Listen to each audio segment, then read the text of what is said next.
রাসূল সাল্লাল্লাহু আলাইহি ওয়াসাল্লাম হাউজে কাউসারের সামনে দাঁড়িয়ে থাকবেন। আকাশের তারা যত বেশি তার চেয়ে বেশি হবে পান পাত্র, গ্লাস। তো নবী সাল্লাল্লাহু আলাইহি ওয়াসাল্লাম সবাইকে হাউজে কাউসারের পানি পান করাবেন। ওই দিন অন্য কোনো ব্র্যান্ডের পানি চলবে না, শুধু হাউজে কাউসারের পানি চলবে। মাম পানি, প্রাণ পানি সব পানি নাই, শুধু হাউজে কাউসারের পানি। কথা বুঝতে পারছো? কোনো ড্রিঙ্কস নাই, সফট ড্রিঙ্কস, হার্ড ড্রিঙ্কস কোনো ড্রিঙ্কস নাই, শুধু কি হাউজে কাউসারের পানি। তুমি শুধু ছাড়া তৌফিক দাও, আল্লাহ অবশ্যই তাকে তৌফিক দেবেন ইনশাআল্লাহ। যে আল্লাহর কাছে যা চাইবে আল্লাহ পাক তাকে সেটাই দিবেন ইনশাআল্লাহ। একটা প্রবাদ আছে যে মানুষকে সে কারণেই সৃষ্টি করা হয়েছে, যে উদ্দেশ্যে সে যে গন্তব্যে সে ধাবিত হবে, ওই কারণেই মানুষকে সৃষ্টি করা হয়েছে। যদি আমরা জান্নাতের দিকে ধাবিত হতে চাই, দেখবেন ওই কাজগুলোকে আল্লাহ আপনার জন্য সহজ করে দিয়েছে। এটা হবে ইনশাআল্লাহ।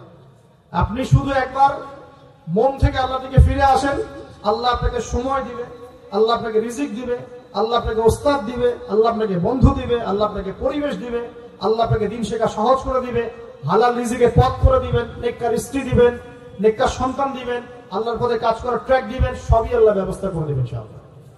এইটা ডিপেন্ড করে কার চাওয়া কত প্রগাঢ়, এর উপর ডিপেন্ড করে। যে যত বেশি জোর খাটিয়ে আল্লাহর কাছে চাইতে পারবে, আল্লাহ পাক তাকে তত বেশি দিবে ইনশাআল্লাহ। তবে দিবেন, এটা 100% ফিক্স করে রাখেন ইনশাআল্লাহ। আল্লাহ পাক আমাদের সবাইকে পরিপূর্ণ মুসলিম হওয়ার তৌফিক এনায়েত করুন। প্রিয় ভাইরা, যেখানে ছিলাম, আইয়ামে জাহিলিয়াতে এমন শিরক ছিল, 1 নাম্বার। 2, আইয়ামে জাহিলিয়াতে ঠিক এমনই সুদ ছিল। আমাদের সমাজে সুদ আছে না? এরকম সুদ ভিত্তিক অর্থনৈতিক সিস্টেম ছিল আইয়ামে জাহিলিয়াতের মধ্যে। 3 নাম্বার ছিল মাদক। আমাদের সমাজে মাদক আছে না? মাদকের ছড়াছড়ি নাই? এখনকার যুব সমাজে 3টা বড় প্রবলেম। কয়টা? 3টা। একটা হচ্ছে পর্নোগ্রাফি। একটা কি? পর্নোগ্রাফি। অলমোস্ট এভরিবডি, সবাই পর্নোগ্রাফিতে আসক্ত, অলমোস্ট এভরিবডি। 2 নাম্বার হচ্ছে মাদক। এই যে মাদকের সাথে সবাই না হলেও সমাজে একটা বড় অংশের যুব সমাজ কিন্তু আসক্ত হয়ে আছে। 3 নাম্বার হচ্ছে ফ্রি মিক্সিং, মানে নারী পুরুষের অবাধ মেলামেশা। এই সমস্যাগুলো যুব সমাজ কাছে গ্রাস করে খাচ্ছে। এরপরে আরো কিছু প্রবলেম আছে, যেমন বেকারত্ব, হতাশা, জীবনের উদ্দেশ্য থেকে বিচ্যুত হয়ে যাওয়া, পারিবারিক চাপ, মিউজিক, তারপরে বন্ধুদের, খারাপ বন্ধুদের পাল্লায় পড়া, সঙ্গদোষ, কিশোর গ্যাং, এরকম কিছু প্রবলেমস আছে। তবে যুবকদের সমস্ত প্রবলেমস সলভ করার জন্য আপনারা অনেক ট্র্যাক দেখাতে পারেন। আমি আমার জায়গা থেকে মাত্র 2টা সলিউশন দিব। কয়টা ভাই? এই 2টার উপর আমল করেন। 40 দিন আমল করবে। কয়দিন? প্রেসক্রিপশন করছি, মাত্র 40 দিন। যদি 40 দিন আমল করার পরে যুব সমাজ এখান থেকে বের না হতে পারে, তারপরে আমার সাথে যোগাযোগ করেন। আমার কথা বলেন যে ভাই আপনার কথা কাজ হয় না, এটা বলে দেখেন। লক্ষ লক্ষ যুবকের জীবন এভাবে চেঞ্জ হয়েছে, লক্ষ লক্ষ, 1টা 2টা না। ইনশাআল্লাহ আপনারটাও হবে ইনশাআল্লাহ। লক্ষ লক্ষ যুবকের জীবন পরিবর্তন হয়েছে এবং এমন এমন জায়গায় গিয়ে এই কথাগুলো পড়ছে, আমিও জানি না কোথায় গিয়ে কথাগুলো পড়ছে। যেমন আজকে যে এয়ারে আসছিলাম, বাংলাদেশের একটা বড় কোম্পানির একজন এমডি আমারই হয়তো পাশে বসেছেন, আমি চিনতে পারি নাই, সে আমাকে চিনেছে। নামার সময় আমাকে বলছে যে আপনি আমার কার্ডটা রাখেন, কোনো একদিন হয়তো আমি আপনার কাজে আসতে পারি। তা আমি তার কার্ডটা রেখে দিয়েছি। তিনি বলছেন যে আপনার লেকচার শুনে আমি 3টা কাজ করেছি। 1, হজ ফরজ হয়েছিল, আমার উপরে হজ করেছে। 2, আমি বড় একটা সুদী কোম্পানির মধ্যে ছিলাম, আমি সুদের সমস্ত সম্পদ দান করে দিয়েছি। সুদ তো ছেড়ে দিয়েছি, সুদের সমস্ত সম্পদ দান করে দিয়েছি। আর 3 নাম্বার, নামাজে গাফেল ছিলাম, নামাজ পড়েছি। তো আমি কিন্তু তাকে চিনিও না, এবং তিনি কত বড় কোন কোম্পানির এমডি তাও জানি না। এরকম নিঃসন্দেহে এই কথাগুলো লক্ষ লক্ষ কোটি কোটি মানুষের কলিজার মধ্যে আসার করবে ইনশাআল্লাহ। আমি জাস্ট 2টা সলিউশন বলবো, অনেক বেশি কথা বলবো না।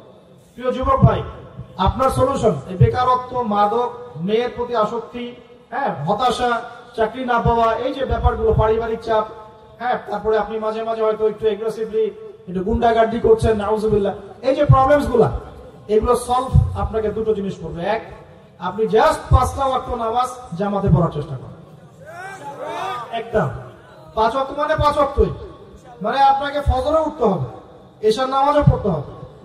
ফজরে উঠতে হলে যদি আপনাকে সারা রাত জেগে থাকতে হয় তাহলে জেগে থাকবেন, যদি আর্লি ঘুমাতে হয় তাহলে আর্লি ঘুমাবেন। 2টা সলিউশন।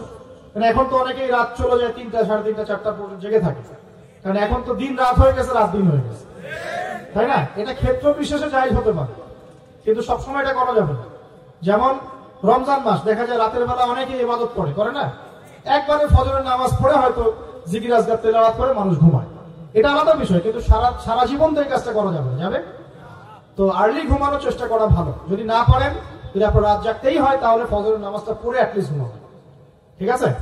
1 নাম্বার 5 ওয়াক্ত নামাজ জামাতে। যদি জামাত না পান বাসায়, যদি জামাত না পান তাহলে পরবর্তীতে কাউকে নিয়ে জামাত করে নেবেন। একবারই পান নাই, ঘুমিয়েছিলেন, কোন সফরে ছিলেন ইত্যাদি, আপনি একা হলেও পড়ে নেবেন। 5 ওয়াক্ত নামাজ ছাড়বেন না, ওয়াদা করেন আজকে 5 ওয়াক্ত নামাজ তো ছাড়বেন না, ওয়াদা করেন। আল্লাহ পাক কবুল করুন, বলি আমিন। এই নামাজ ইন্না সালাতা তানহা আনিল ফাহশাই ওয়াল মুনকার, আল্লাহ পাক নিজে বলেছেন এই নামাজ সমস্ত পাপের কাছ থেকে তোমাকে দূরে রাখবে ইনশাআল্লাহ। ইনশাআল্লাহ। আর একটা কথা মনে রাখবেন, যে নবীর শান শওকত নিয়ে আমরা আলোচনা করেছি এবং করতে যাচ্ছি। রাসূলুল্লাহ সাল্লাল্লাহু আলাইহি ওয়াসাল্লাম মুমূর্ষ অবস্থায়, একদম মুমূর্ষ অবস্থায় উম্মতের জন্য যে নসিহতগুলো করেছেন, তার মধ্যে একটা হচ্ছে as-salat ওয়া মা মালাকাত আইমানুকুম, নামাজের ব্যাপারে যত্নবান হও এবং তোমাদের অধীনস্থদের ব্যাপারে যত্নবান হও। এই দুটা কথা। শেষ ওয়ার্ড মানুষ কি বলতে পারে? আপনার বাবা যখন ইন্তেকাল করেছেন, হয়তো শেষ কথা বলেছেন তোর মাকে দেখিস, ঠিক আছে, তোর বোনদেরকে দেখিস, বাবা আমার এই বিষয়গুলো আমি ছেড়ে গেলাম, তুই দেখিস। আচ্ছা, আছে না এমন? মা অনেকে চলে গেছে, মা শেষে বলেছে বাবা ছোট বোনটাকে দেখিস। আপনি লাস্ট কথাকে কত বেশি গুরুত্ব দিয়েছেন?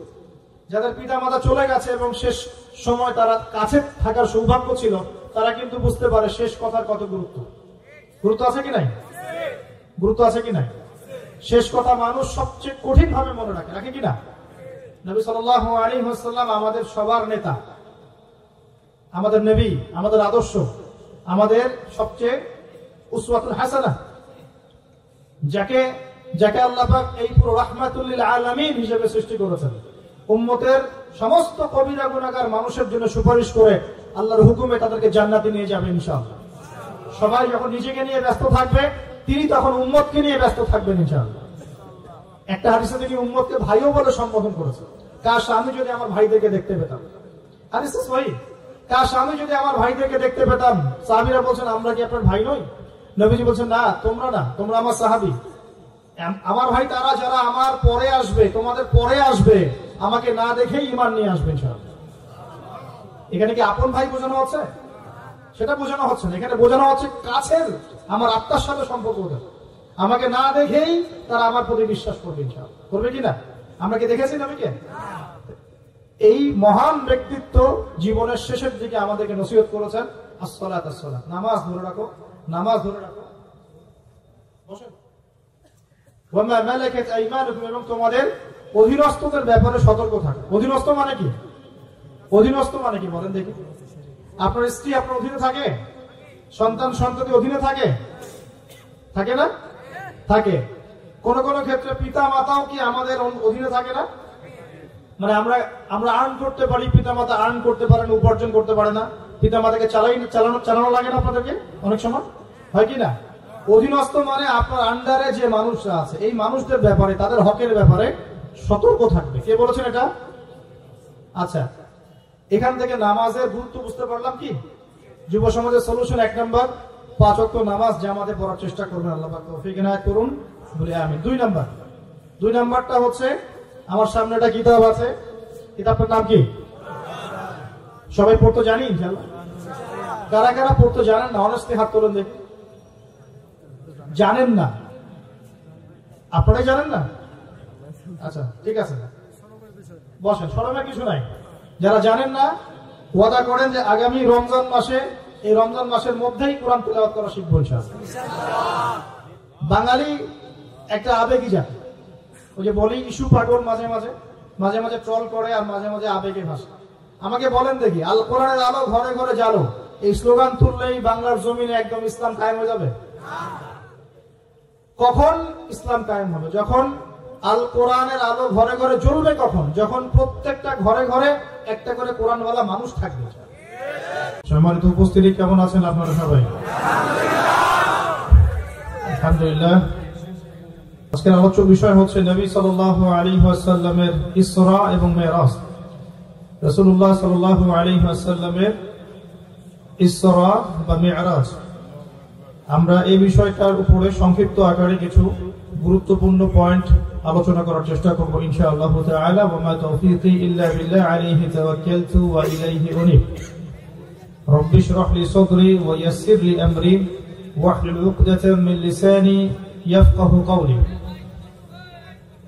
আমি আলোচনা শুরু করতে চাই পবিত্র কোরআন কারীমের সূরা নাহল এর 89 নম্বর আয়াত থেকে। আল্লাহ রাব্বুল আলামিন বলেছেন, বা'দা আউযু বিল্লাহি মিনাশ শাইতানির রাজীম, আল্লাহ পাক বলেছেন, ওয়া নাযালনা আলাইকাল কিতাবা তিবয়ানান লিকুল্লি শাই ওয়া হুদা ওয়া রাহমাতান ওয়া বুশরা লিল মুসলিমিন।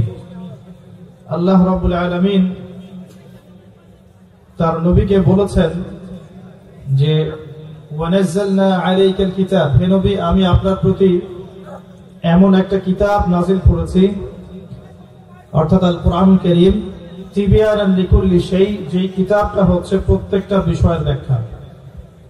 আল্লাহ পাক বলছেন কোরআন কারীম প্রতিটা বিষয়ের ব্যাখ্যা। প্রতিটা বিষয় মানে আমাদের জীবনের সবকিছু, আমাদের জীবনের খুঁটিনাটি প্রত্যেকটা বিষয়ের ব্যাখ্যা হচ্ছে আল কোরআন কারীম এবং রাসূলুল্লাহ সাল্লাল্লাহু আলাইহি ওয়াসাল্লামের সুন্নাহ।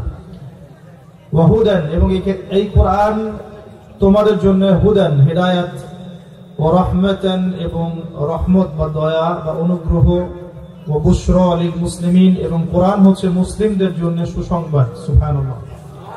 যারা আত্মসমর্পণ করবে আল্লাহর কাছে, নিজের ইচ্ছাকে সঁপে দিবে, তাদেরকে আমরা মুসলিম বলি। আর মুসলিমদের জন্য আল কোরআন কারীমকে আল্লাহ পাক বলেছেন বুশরা বা সুসংবাদ। কোরআনকে আল্লাহ পাক এখানে চারটা বিষয় বলছেন। কোরআন হচ্ছে তিবয়ানান লিকুল্লি শাই, প্রতিটা বিষয়ের খুঁটিনাটি ব্যাখ্যা। 1, 2, কোরআন হচ্ছে হেদায়াত অর্থাৎ গাইডেন্স, যেটা পথ প্রদর্শন করবে আমাদেরকে ইনশাআল্লাহ তাআলা। 3 নাম্বার, কোরআন হচ্ছে আল্লাহর পক্ষ থেকে রহমত বা দয়া, অনুগ্রহ। এবং 4, কোরআন হচ্ছে বুশরা লিল মুসলিমিন, মুসলিম জাতির জন্য কোরআন হচ্ছে সুসংবাদ। এখন আল্লাহ পাকের বক্তব্য অনুযায়ী আল কোরআন কারীমে প্রতিটা বিষয়ের ব্যাখ্যা থাকা উচিত, এমনটা আল্লাহ পাক বলেছেন। সত্যি কি আল কোরআনের প্রত্যেকটা বিষয়ের ব্যাখ্যা আছে না নাই? আমাদের ব্যক্তি জীবনের হেদায়েত কোরআনে আছে কি নাই? কিভাবে ইবাদত বন্দেগী করতে হবে, কালিমা, নামাজ, সওম, হজ, যাকাত, এই বিষয়গুলো কোরআনে বর্ণিত আছে না নাই? এখন যদি প্রশ্ন করি যে কোরআনের কোথায় বলা আছে যে ইশার নামাজ 4 রাকাত হবে, কে উত্তর দিতে পারবে?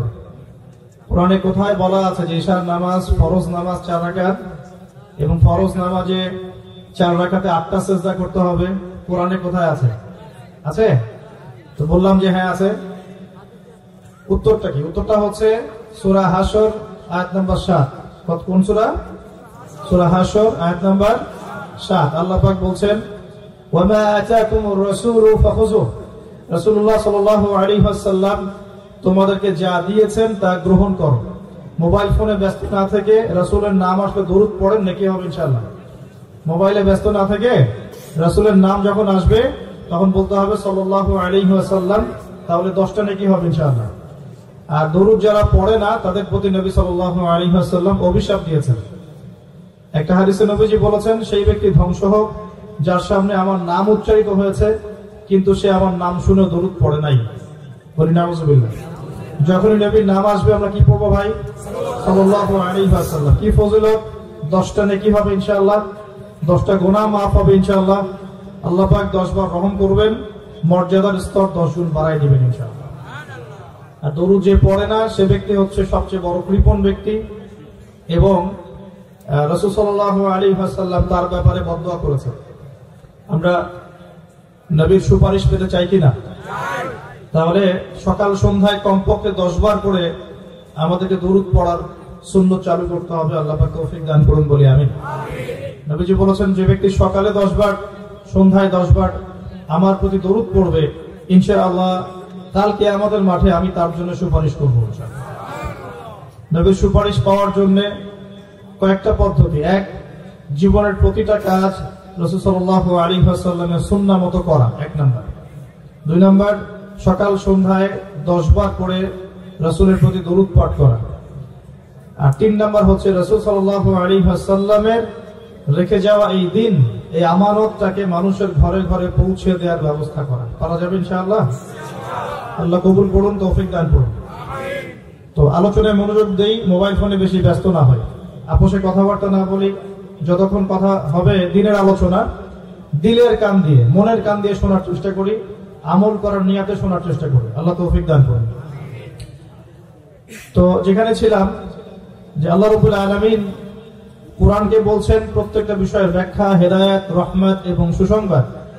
তো আমরা প্রশ্ন করলাম কোথায় আছে যে ইশার সালাত 4 রাকাত এবং 4 রাকাতে 8টা সিজদা করতে হবে। আসলে কোরআনুল কারীমের কোথাও বলা নাই ইশার নামাজ 4 রাকাত। কোরআনুল কারীমের কোথাও বলা নাই যে ইশার 4 রাকাত নামাজে 8টা সিজদা করতে হবে, 10টা করা যাবে না, এমনটা কোরআনে বলা নাই। তাহলে কি ব্যাখ্যা হবে? আল্লাহ পাক তো বললেন কোরআনে সবকিছুই ব্যাখ্যা করেছে। ব্যাখ্যাটা হচ্ছে, উত্তরটা হচ্ছে এই, জবাব সূরা হাশর আয়াত নম্বর 7। নবী সাল্লাল্লাহু আলাইহি ওয়াসাল্লাম তোমাদেরকে যা দিয়েছেন তা গ্রহণ করে নাও। ওয়া মা আতাকুমুর রাসূলু ফাখুযুহ, রাসূল যা যা দিয়েছেন সব নিয়ে নাও, চোখ বন্ধ করে। রাসূল যা দিয়েছেন চোখ বন্ধ করে গ্রহণ করো। ওয়া মা নাহাকুম আনহু ফানতাহু, রাসূলুল্লাহ সাল্লাল্লাহু আলাইহি ওয়াসাল্লাম যা থেকে নিষেধ করেছেন এই বিষয়গুলো থেকে দূরে থাকো। এখন রাসূল যা দিয়েছেন, এই রাসূলের দেয়াগুলো আমরা কোথায় পাবো? কোরআনে না হাদিসে? বলেন। রাসূল যা থেকে নিষেধ করেছেন এই নিষেধগুলো আমরা কোথায় পাবো? কোরআনে না হাদিসে? কোরআনে আমরা দেখতে পাচ্ছি আল্লাহ যা দিয়েছেন, আল্লাহ যা নিষেধ করেছেন। কোরআনে কি আছে রাসূল যা দিয়েছেন, রাসূল যা নিষেধ করেছেন? তবে রাসূল যা দিয়েছেন, রাসূল যা নিষেধ করেছেন সাল্লাল্লাহু আলাইহি ওয়াসাল্লাম, এগুলো আমরা পাবো কোথায়? সুন্নতে বা হাদিসে। কথা ঠিক আছে? এখন সুন্নত বা হাদিস কি আলাদা কিছু নাকি একই উৎস থেকে আসছে? উত্তর হচ্ছে সূরা নাজম আয়াত নাম্বার 3-4। আল্লাহ পাক বলছেন বিসমিল্লাহির রহমানির রহিম, ওয়া মা ইয়ানতিকু আনিল হাওয়া ইন হুয়া ইল্লা ওয়াহয়ুন ইউহা। আল্লাহ পাক বলছেন রাসূলুল্লাহ সাল্লাল্লাহু আলাইহি ওয়াসাল্লাম নিজের মন গড়া কোনো কথা বলেন না। রাসূলুল্লাহ সাল্লাল্লাহু আলাইহি ওয়াসাল্লাম নিজের মন গড়া কোনো কথা বলেন না। তিনি সেই কথাটুকুই বলেন যা তার কাছে ওহী করা হয়। অর্থাৎ রাসূলুল্লাহ সাল্লাল্লাহু আলাইহি ওয়াসাল্লাম যে আমাদেরকে বলেছেন ঘুমানোর আগে বিসমিল্লাহি আল্লাহুম্মা বিইসমিকা আমুতু ওয়া আহইয়া বলতে, এটাও আল্লাহ পাকের ওহী। রাসূল সাল্লাল্লাহু আলাইহি ওয়াসাল্লাম যে আমাদেরকে শিখিয়েছেন বাথরুমে ঢোকার সময় বাম পা দিয়ে ঢুকতে, ডান পা দিয়ে বের হতে, ঢোকার সময় বলতে বিসমিল্লাহ আল্লাহুম্মা ইন্নী আউযু বিকা মিনাল খুবসি ওয়াল খাবাইস, আর বের হওয়ার সময় বলতে আলহামদুলিল্লাহিল্লাযী আযহাবা আনিল আযান ওয়া আফানি গুফরানাকা। এই প্রত্যেকটা দোয়াও আল্লাহর পক্ষ থেকে ওহী। আমি কি বুঝাতে পারছি? রাসূল যে বলেছেন বিসমিল্লাহ বলে ওযু শুরু করতে এবং ওযু শেষ করার পরে কালিমা শাহাদাত পড়তে, এটাও আল্লাহর পক্ষ থেকে কি বলেন? ওহী। রাসূল যে বলেছেন স্ত্রীর সাথে মিলন করার আগে বলবে বিসমিল্লাহ আল্লাহুম্মা জান্নিবনা শাইতান ওয়া জান্নিবাশ শাইতান মা রাযাকতানা, এই দোয়াটাও আল্লাহর পক্ষ থেকে কি? ওহী। রাসূল সাল্লাল্লাহু আলাইহি ওয়াসাল্লাম যে প্রত্যেকটা কাজ ডান দিক থেকে করতে বলেছেন, এটাও আল্লাহ পাকের কি? ওহী। এরকম প্রতিটা কাজ শুধু আমাদের ব্যক্তি জীবনের আমল নয়, বরং আমাদের পারিবারিক জীবন, সামাজিক জীবন, আমাদের রাষ্ট্রীয় জীবন, আমাদের অর্থনৈতিক জীবন, প্রত্যেকটা জীবনের প্রতিটা কাজই রাসূলুল্লাহ সাল্লাল্লাহু আলাইহি ওয়াসাল্লামের সুন্নত মতো করার নামই হচ্ছে ইত্তেবায়ে সুন্নাহ, নবীর সুন্নতকে অনুসরণ করা। এবং নবীর সুন্নতকে অনুসরণ না করলে কেউ জান্নাত যেতে পারবে না। রাসূলের সুন্নতকে অনুসরণ না করলে কেউ জান্নাত যেতে পারবে না, এটাই চূড়ান্ত কথা। যার সুন্নত অনুসরণ করবে তার সাথে তার হাসর হবে। যে মেসি নেইমারের সুন্নত অনুসরণ করছে তার সাথেই তার হাসর হবে, এটাই স্বাভাবিক। আর যে রাসূলুল্লাহ সাল্লাল্লাহু আলাইহি ওয়াসাল্লামের সুন্নত ফলো করবে তার সাথেই তার হাসর হবে ইনশাআল্লাহ তাআলা। তাই রাসূলের সুপারিশ পাওয়ার এবং তার সাথে জান্নাতে থাকা একটাই অপশন, সেটা হলো নবী সাল্লাল্লাহু আলাইহি ওয়াসাল্লামের সুন্নাহ মাফিক জীবন গড়া। রাসূলের সুন্নাহ মাফিক শুধু নামাজ গড়া নয়, রাসূলের সুন্নাহ মাফিক শুধু দাড়ি রাখা নয়, রাসূলের সুন্নাহ মাফিক শুধু খাওয়া নয়, বরং জীবন গড়া। অর্থাৎ জীবনের সবগুলো কাজ রাসূলের সুন্নাহ মতো করার নাম হলো ইত্তেবায়ে সুন্নাহ। আমরা কি বুঝাতে পারছি? আল্লাহ পাক আমাদের সবাইকে জীবনের প্রত্যেকটা কাজ নবী সাল্লাল্লাহু আলাইহি ওয়াসাল্লামের সুন্নাত মতো করার তৌফিক ইনায়াত করুন, সকলেই বলি আমিন।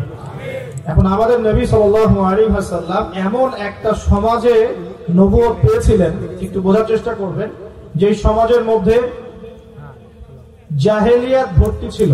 জাহেলিয়াত মানে অজ্ঞতা। মানে মূর্খতা। প্রশ্ন হচ্ছে কিরকম জাহিলিয়াত ছিল? উত্তর, সেখানে মূলত 5টা জাহিলিয়াত ছিল। কয়টা? 5টা। 1 নাম্বার, আইয়ামে জাহিলিয়াতের মানুষগুলো সবাই ছিল মুশরিক, মানে শিরক করত, শিরকের পাপে লিপ্ত ছিল। এখন মুসলিম সমাজের মধ্যেও কিন্তু শিরক করা হয় কিনা? শিরক নিয়ে আলাদা লেকচার দেয়া আছে, দেখে নিবেন। শুধু আমি শর্ট করে বলছি যে মানুষের চিন্তার মধ্যে শিরক হয়, মানুষের কর্ম কাজের মধ্যে শিরক হয়, আর মানুষের কথা বা লিসানের মধ্যে শিরক হয়। যেমন চিন্তার মধ্যে শিরক কেমন? কেউ যদি মনে করে যে এই মহাবিশ্বের স্রষ্টা কেউ নাই, মহাবিশ্ব বিগ ব্যাং থেকে সৃষ্টি হয়েছে, সে চিন্তাগত একটা মুশরিক। আমার কথা কি বোঝা যাচ্ছে? এটা গেল চিন্তার ক্ষেত্রে। কেউ যদি মনে করে যে আল্লাহ সন্তান দিতে পারছেন না, কবরে শায়িত মানুষের কাছে চাইলে আমি সন্তান পাবো, এটা হলো আকীদাগত বা বিশ্বাসগত শিরক। এমনি কেউ যদি মনে করে হাতের আংটিটা খোলা যাবে না, আংটিটা খুললে আমার রোগ বেড়ে যাবে, তাহলে তার আকীদার মধ্যে শিরক আছে। আমি কি বুঝতে পারছি ভাই? আমলগত শিরক হতে পারে, যেমন আল্লাহর জন্য নামাজ পড়তে হয়, কেউ যদি মানুষকে দেখানোর জন্য নামাজ পড়ে, শিরক হয়ে যাবে। আল্লাহর জন্য কুরবানি করতে হয়, কেউ যদি মানুষকে দেখানোর জন্য কুরবানি করে, শিরক হয়ে যাবে। আল্লাহর সন্তুষ্টির জন্য দান সদকা করতে হয়, আর কেউ যদি মানুষের সুনাম পাওয়ার জন্য দান সদকা করে, কি হবে? শিরক হয়ে যাবে। এভাবেই কর্মগত মানুষ অনেক শিরক করে থাকে, এটা একটা ক্যাটাগরি। আরেকটা হলো কথা, লিসান, কথার মধ্যে অনেক শিরক হয়ে থাকে। যেমন কেউ যদি বলে যে ডাক্তারটা ভালো ছিল, না হলে আমার মাকে বাঁচানো যেত না, কথাটা বললে শিরক হয়ে যাবে। কেউ যদি কোনো জ্যোতিষী বা গণকের কাছে গিয়ে বলে যে আমার হাতটা একটু দেখে দেন, আমার ভবিষ্যতে কি আছে, কথা বলার সাথে সাথেই শিরক হয়ে যাবে। কেউ যদি বলে ড্রাইভারটা খুব ভালো ছিল, না হলে নির্ঘাত অ্যাক্সিডেন্ট হয়ে যেত, বলার সাথে সাথেই শিরক হয়ে যাবে। কেউ যদি এমনটাও বলে জনগণই সমস্ত ক্ষমতার উৎস, তাহলে শিরক হয়ে যাবে। আমার কথা বোঝা আছে? সমস্ত ক্ষমতা কার হাতে? এরকম কথার ক্ষেত্রে আমরা অনেক শিরক করে থাকি, আমরা এগুলো বুঝতে পারি না। তো আইয়ামে জাহিলিয়াত ছিল এরকম শিরকে ভরা একটা সমাজ। আমার কথা কি বুঝতে পারছেন? আইয়ামে জাহিলিয়াতের মানুষরা যে আল্লাহকে বিশ্বাস করতো না, বিষয়টা এমন না। আইয়ামে জাহিলিয়াতের মানুষরা আল্লাহকে ঠিকই বিশ্বাস করত, কিন্তু আল্লাহকে পাওয়ার জন্য ওসিলা পূজা করত, মাধ্যম পূজা করত, কবর পূজা করত, কোন কোন ক্ষেত্রে মৃত মানুষের পূজা করত, প্রকৃতি পূজা করত, আবার কেউ কেউ ছিল নাস্তিক। এরকম ছিল আইয়ামে জাহিলিয়াত।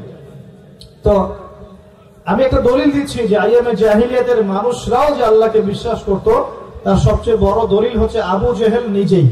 আবু জেহেলের নাম শুনেছেন তো? আবু জেহেলকে এই উম্মতের কি বলা হয়? কে বলতে পারবেন? আবু জেহেলকে এই উম্মতের কি বলা হয়?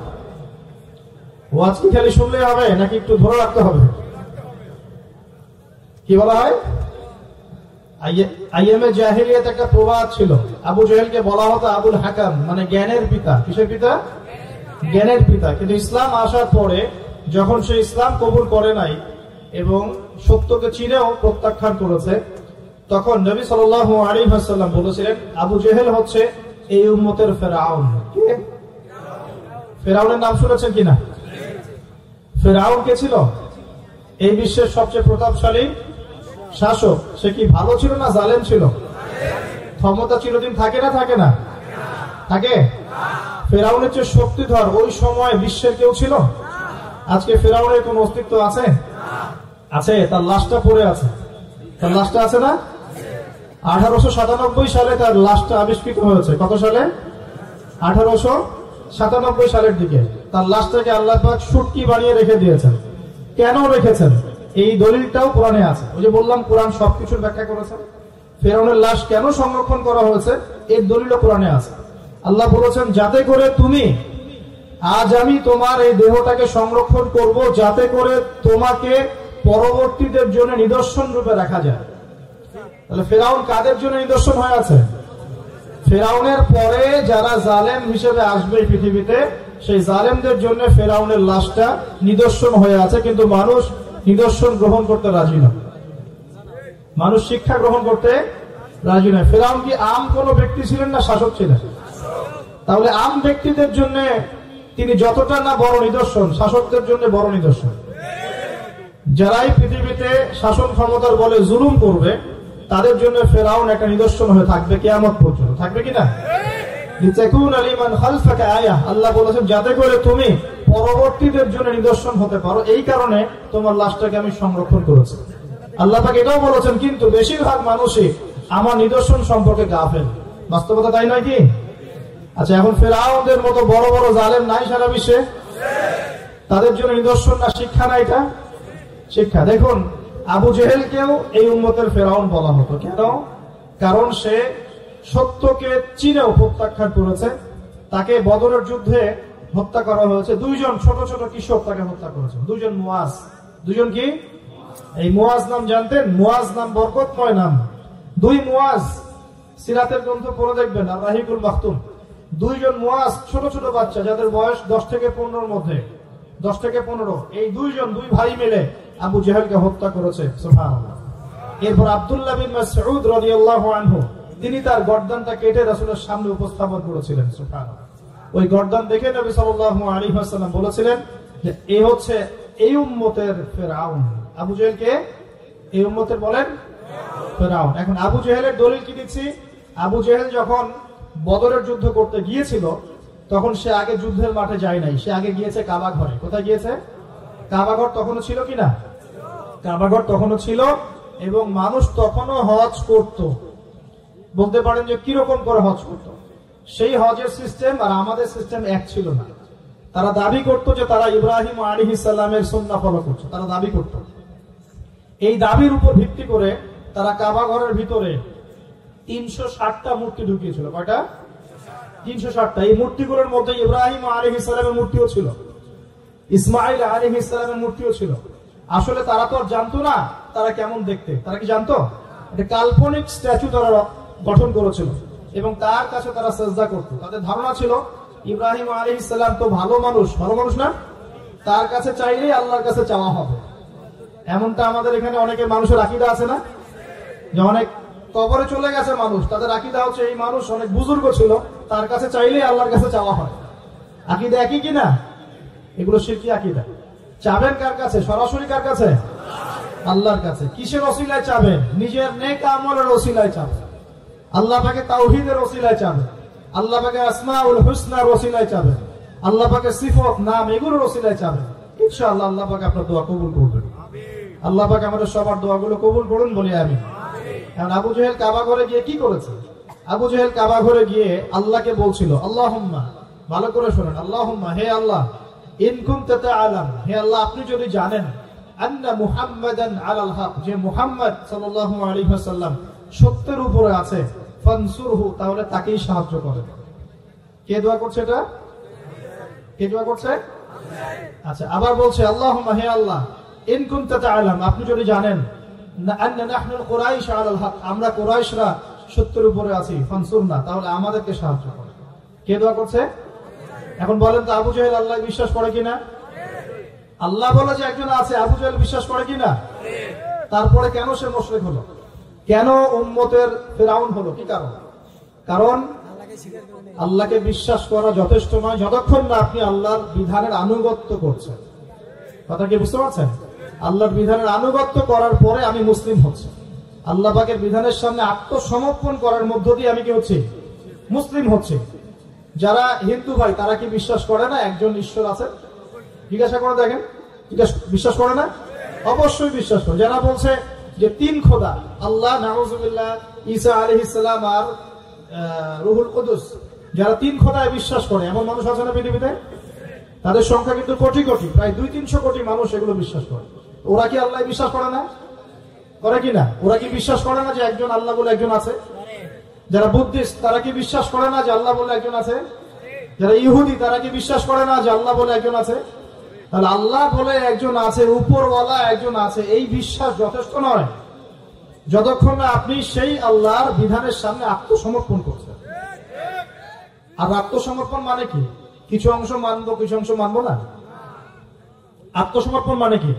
কিছু অংশকে মানবো, বাকি অংশ ছেড়ে দিব। যেটুকু মানলে আমার সুবিধা হয় ওইটুকু মানবো, যেগুলো মানলে আমার সুবিধা হয় না এগুলো ছেড়ে দিব। আত্মসমর্পণ মানে কি? আমি 2টা দলিল দিই, জাস্ট 2টা, শর্ট করে দিচ্ছি কারণ আমাদের আলোচনা অনেক লম্বা হবে ইনশাআল্লাহ।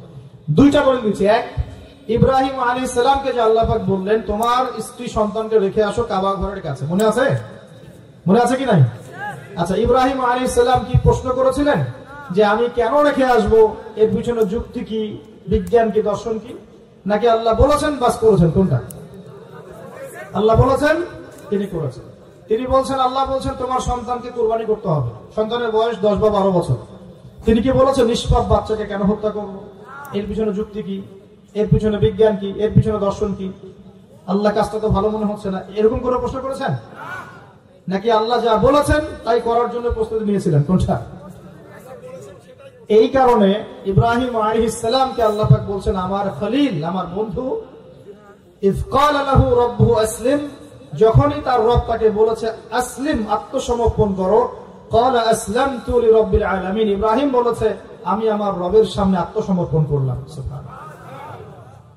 এই হলো মুসলিম। আর ইব্রাহিম আলাইহিস সালাম তোমাদের পিতা, মুসলিম জাতির পিতা, হুয়া সাম্মাকুমুল মুসলিমিন, যিনি তোমাদের নামকরণ করেছেন মুসলিম। মা কানা ইব্রাহিম ইয়াহুদিয়্যান ওয়ালা নাসরানিয়্যা, ইব্রাহিম একজন ইহুদিও ছিল না, নাসারাও ছিল না। ওয়ালাকিন কানা হানিফাম মুসলিমা, তিনি ছিলেন একজন হানিফ, একনিষ্ঠ মুসলিম। তাহলে ইব্রাহিম কেমন মুসলিম ছিলেন? প্রশ্ন করা মুসলিম, আত্মসমর্পণ করা মুসলিম। এখন মুসলিমদেরকে বোঝাতে হয় নামাজের বৈজ্ঞানিক ব্যাখ্যা কি, তারপর নামাজ পড়ে। যাকাতের অর্থনৈতিক ভিত্তি কি, যাকাতের সামাজিক সুফল কি বোঝাতে হয়, তারপর যাকাত দেয়। রমজানের মেডিকেল ব্যাখ্যা কি, রোজা রাখলে শরীর কিভাবে ভালো থাকে, এগুলো বোঝানোর পর রোজা রাখে।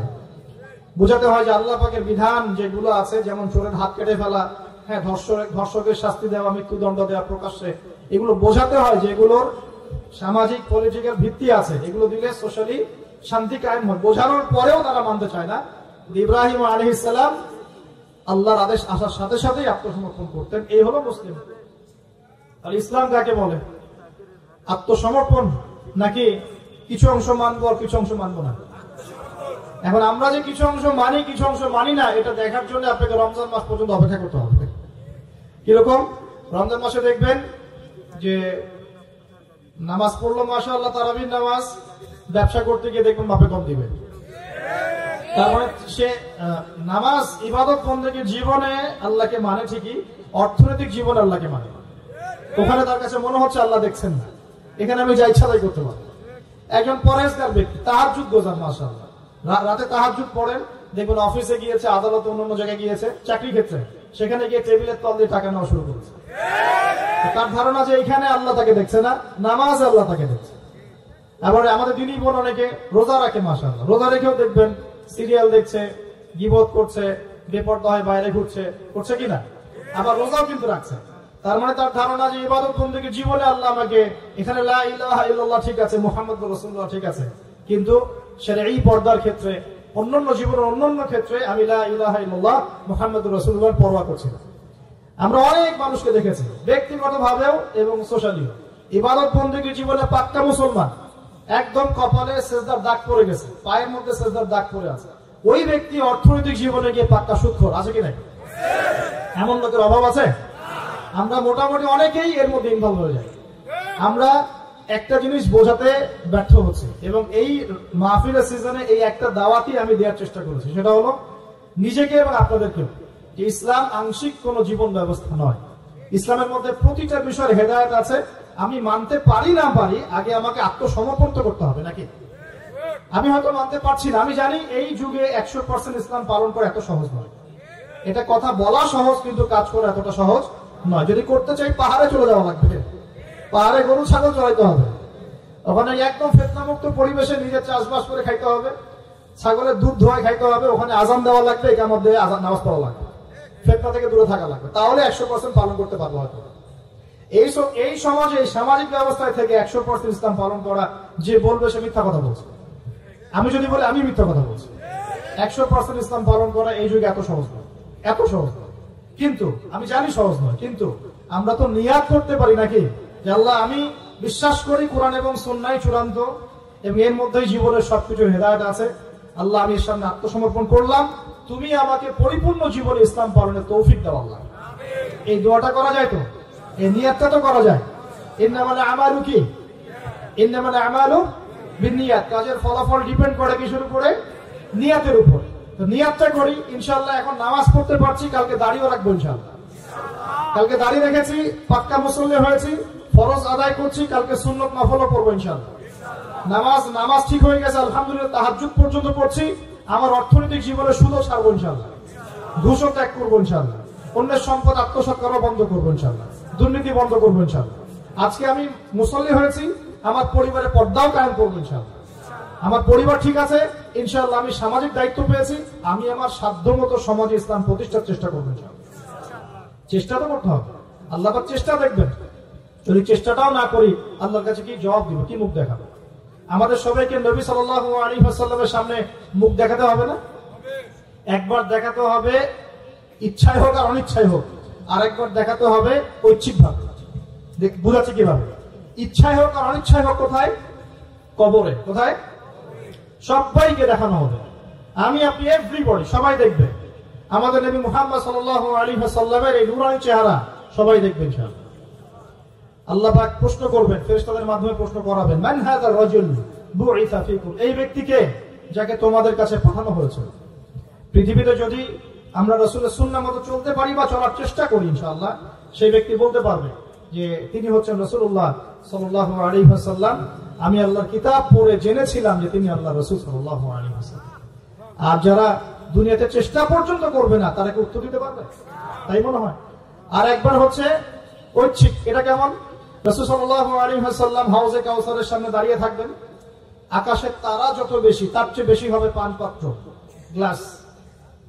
তো নবী সাল্লাল্লাহু আলাইহি ওয়াসাল্লাম সবাইকে হাউজে কাউসারের পানি পান করাবেন। ওই দিন অন্য কোন ব্র্যান্ডের পানি চলবে না, শুধু হাউজে কাউসারের পানি চলবে। মাম পানি, প্রাণ পানি, সব পানি নাই, শুধু হাউজে কাউসারের পানি। কথা বুঝতে পারছো? কোনো ড্রিঙ্কস নাই, সফট ড্রিঙ্কস, হার্ড ড্রিঙ্কস, কোনো ড্রিঙ্কস নাই, শুধু কি হাউজে কাউসারের পানি। তুমি শুধু ছাড়া তৌফিক দাও, আল্লাহ অবশ্যই তাকে তৌফিক দেবেন ইনশাআল্লাহ। যে আল্লাহর কাছে যা চাইবে আল্লাহ পাক তাকে সেটাই দিবেন ইনশাআল্লাহ। একটা প্রবাদ আছে যে মানুষকে সে কারণেই সৃষ্টি করা হয়েছে, যে উদ্দেশ্যে সে, মানে যে গন্তব্যে সে ধাবিত হবে, ওই কারণেই মানুষকে সৃষ্টি করা হয়েছে।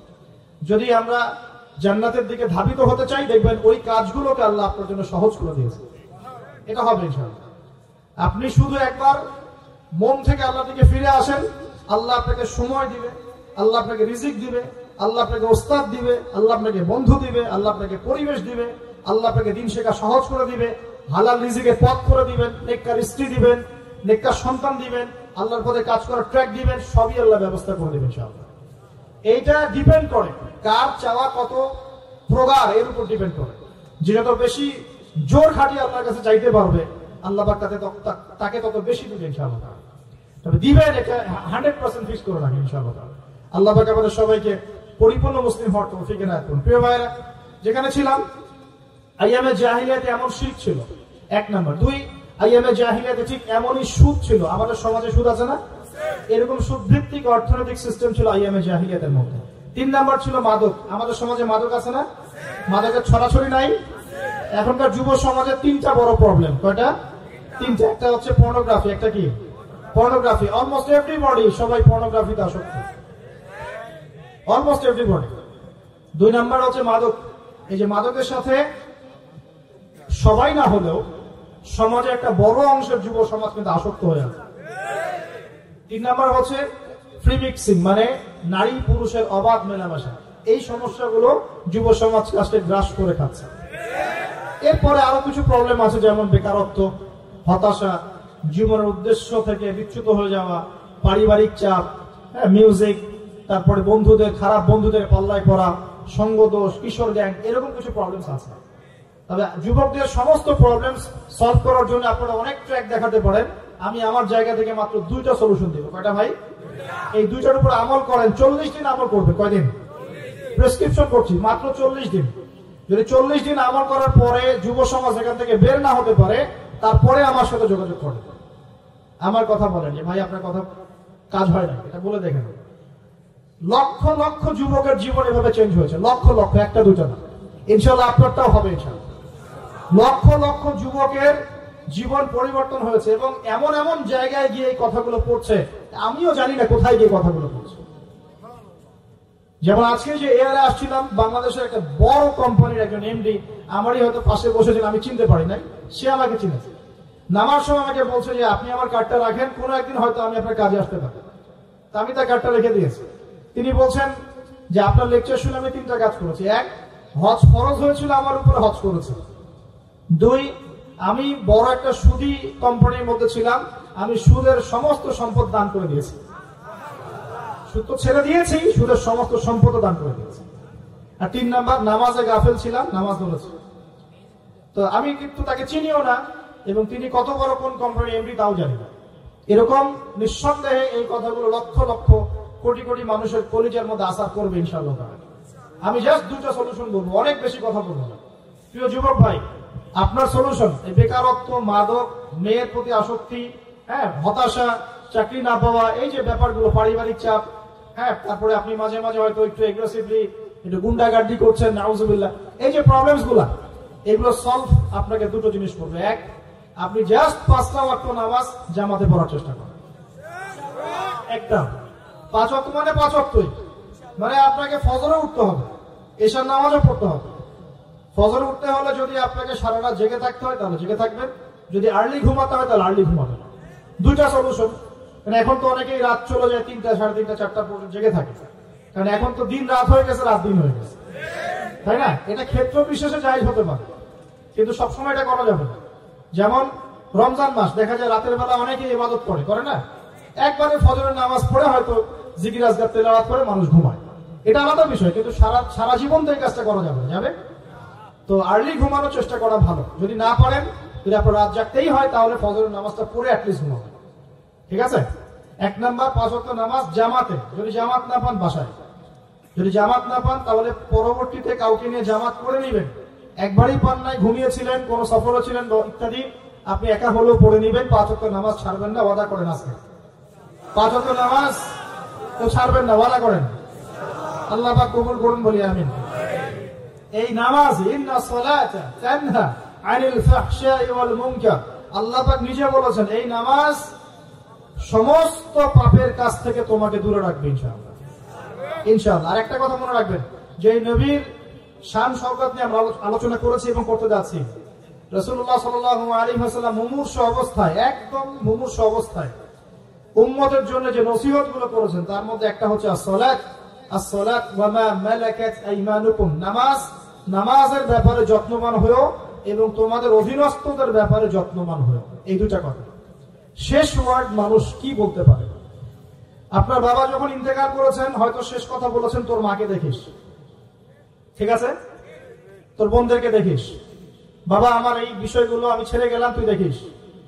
আচ্ছা, আছে না এমন? মা অনেকে চলে গেছে, মা শেষে বলেছে বাবা ছোট বোনটাকে দেখিস। আপনি লাস্ট কথাকে কত বেশি গুরুত্ব দিয়েছেন? যাদের পিতা মাতা চলে গেছে এবং শেষ সময় তারা কাছে থাকার সৌভাগ্য ছিল, তারা কিন্তু বুঝতে পারে শেষ কথার কত গুরুত্ব আছে কি নাই? গুরুত্ব আছে কি নাই? শেষ কথা মানুষ সবচেয়ে কঠিন ভাবে মনে রাখে কিনা? নবী সাল্লাল্লাহু আলাইহি ওয়াসাল্লাম আমাদের সবার নেতা, আমাদের নবী, আমাদের আদর্শ, আমাদের সবচেয়ে উসওয়াতুল হাসানাহ, যাকে আল্লাহ পাক এই পুরো রাহমাতুল লিল আলামিন হিসেবে সৃষ্টি করেছেন। উম্মতের সমস্ত কবিরা গুনাহগার মানুষের জন্য সুপারিশ করে আল্লাহর হুকুমে তাদেরকে জান্নাতে নিয়ে যাবে ইনশাআল্লাহ। সবাই যখন নিজেকে নিয়ে ব্যস্ত থাকবে, তিনি তখন উম্মতকে নিয়ে ব্যস্ত থাকবেন ইনশাআল্লাহ। একটা হাদিসে তিনি উম্মতকে ভাইও বলে সম্বোধন করেছেন। কাশ আমি যদি আমার ভাইদেরকে দেখতে পেতাম, হাদিস সহিহ, কাশ আমি যদি আমার ভাইদেরকে দেখতে পেতাম। সাহাবীরা বলছেন, আমরা কি আপনার ভাই নই?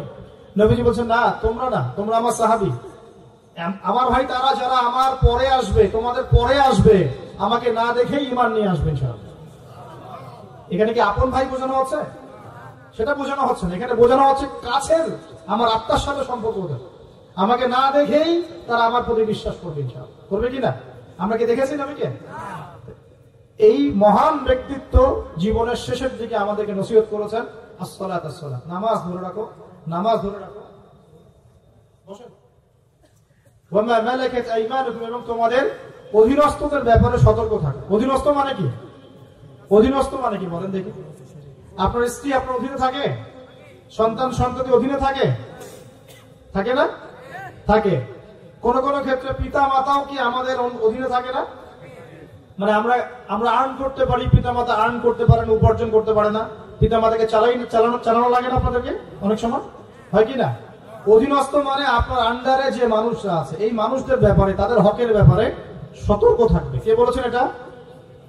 আচ্ছা, এখান থেকে নামাজের গুরুত্ব বুঝতে পারলাম কি?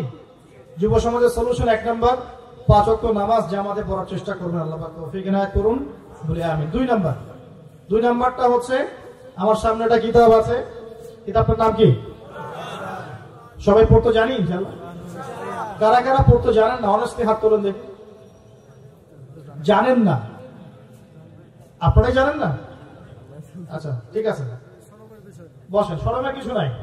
যারা জানেন না ওয়াদা করেন যে আগামী রমজান মাসে, এই রমজান মাসের মধ্যেই কোরআন তিলাওয়াত করা শিখবো ইনশাআল্লাহ।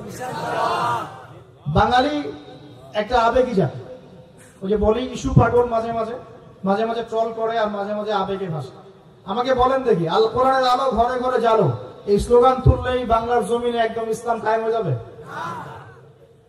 কখন ইসলাম কায়েম হবে? যখন আল কোরআনের আলো ঘরে ঘরে জ্বলবে। কখন? যখন প্রত্যেকটা ঘরে ঘরে একটা করে কোরআনওয়ালা মানুষ থাকবে। প্রত্যেক ঘরে ঘরে কি একটা করে হাফেজ আছে? তৈরি করার চ্যালেঞ্জ গ্রহণ করতে হবে। বাংলার প্রতি ঘরে ঘরে একটা করে হাফেজ তৈরি হবে ইনশাআল্লাহ। এটা করলে কি আপনাকে সরকার বাধা দিবে? আপনার নিয়াত করে যদি আপনি সন্তানকে হাফেজ বানান, কেউ বাধা দিবে? কেউ চাপ দিবে? আমরা তো চতুর মুসলিম। কেমন চতুর মুসলিম? আমরা আমাদের সন্তানদের মধ্যে যারা বেশি ট্যালেন্টেড ওদেরকে দিব আগে জেনারেল লাইনে, আর যার একটু মাথা কম তাকে আমরা পাঠাই দিই মাদ্রাসায়, পাঠাই দিয়ে যে আবাসিকে রেখে দিই, থাকতে এখানে, ওকে এখানে পিটাই সোজা করে। আপনাদের কি মনে হয় যে কোরআন সুন্নাহর জ্ঞানটা অর্জন করার জন্য মাথায় ঘেরুর দরকার নাই? এমনটা মনে হয়? কোরআন এবং সুন্নাহর জ্ঞান অর্জন করতে সবচেয়ে বেশি প্রজ্ঞা লাগে, সবচেয়ে বেশি মাথা কাটাতে হয়। সবচেয়ে ট্যালেন্টেড ছেলেটাকে দেওয়া লাগতো কোরআন। আমরা উল্টা চলি। এই কারণে দেখা যায় যে কোরআন সুন্নাহ হাতে নিয়েও আমরা এখন ওয়ার্ল্ড অ্যাফেয়ার্স কে ডিল করতে পারছি না, আমরা ওয়ার্ল্ডকে চ্যালেঞ্জ করতে পারছি না। কেন? আল্লাহ রাব্বুল আলামিন আমাদের সবাইকে কোরআন শেখার তৌফিক দান করুন। আল কোরআনের আলো ঘরে ঘরে জ্বলবে তখনই যখন ইনশাআল্লাহ তাআলা আপনাদের প্রত্যেকের ঘরে একটা করে কোরআনওয়ালা মানুষ তৈরি হবে। তারা যাবে তো ইনশাআল্লাহ? নাকি কোরআন সুন্নাহ খালি আলেম ওলামাদের চর্চা করেই হবে? আপনাদের পড়ারও দরকার নাই, জানারও দরকার নাই, বোঝারও দরকার নাই। এখন ব্যাপারটা কি এমন? কোরআন কি শুধু আল্লাহ পাক আলেমদের জন্য পাঠিয়েছেন, নাকি শুধু মুসলিমদের জন্য পাঠিয়েছেন, না পুরো মানব জাতির জন্য? পুরো মানব জাতির জন্য আল্লাহ কোরআন পাঠিয়েছেন। ওয়াদা করা যাবে ইনশাআল্লাহ? যুব সমাজ ইনশাআল্লাহ আমরা কোরআন তেলাওয়াত তো শিখবই, অর্থ বুঝবো ইনশাআল্লাহ। রাজি আছি ইনশাআল্লাহ? এই রমজান মাসে আল কোরআন এক খতম দিবেন ইনশাআল্লাহ। প্রত্যেকদিন এক পারা করে তেলাওয়াত করার চেষ্টা করবেন, আল্লাহ তৌফিক দান করুন। আর যারা আমরা তেলাওয়াত করতে পারি আমরা চেষ্টা করব আলিফ লাম মিম থেকে একদম মিনাল জিন্নাতি ওয়ান নাস পর্যন্ত অর্থ সহ পড়ার জন্য। পারবো তো ইনশাআল্লাহ? আল্লাহ তৌফিক দান করুন বলি আমিন। যেটা বলছিলাম আইয়ামে জাহিলিয়াতে এই প্রবলেমস গুলো ছিল, আপনাকে আমি আস্তে আস্তে এখন মেরাজের দিকে নিয়ে যাচ্ছি। আইয়ামে জাহিলিয়াতের প্রবলেমস কি বললাম? 1 নাম্বার কি ছিল ভাই? শিরকের পাপ। 2 নাম্বার বলেন আমার সাথে, রিবা মানে সুদ। 3 নাম্বার মাদক, যেটা আমাদের সমাজে আছে কি নাই? 4 নাম্বার হচ্ছে মেয়েদের অবমাননা।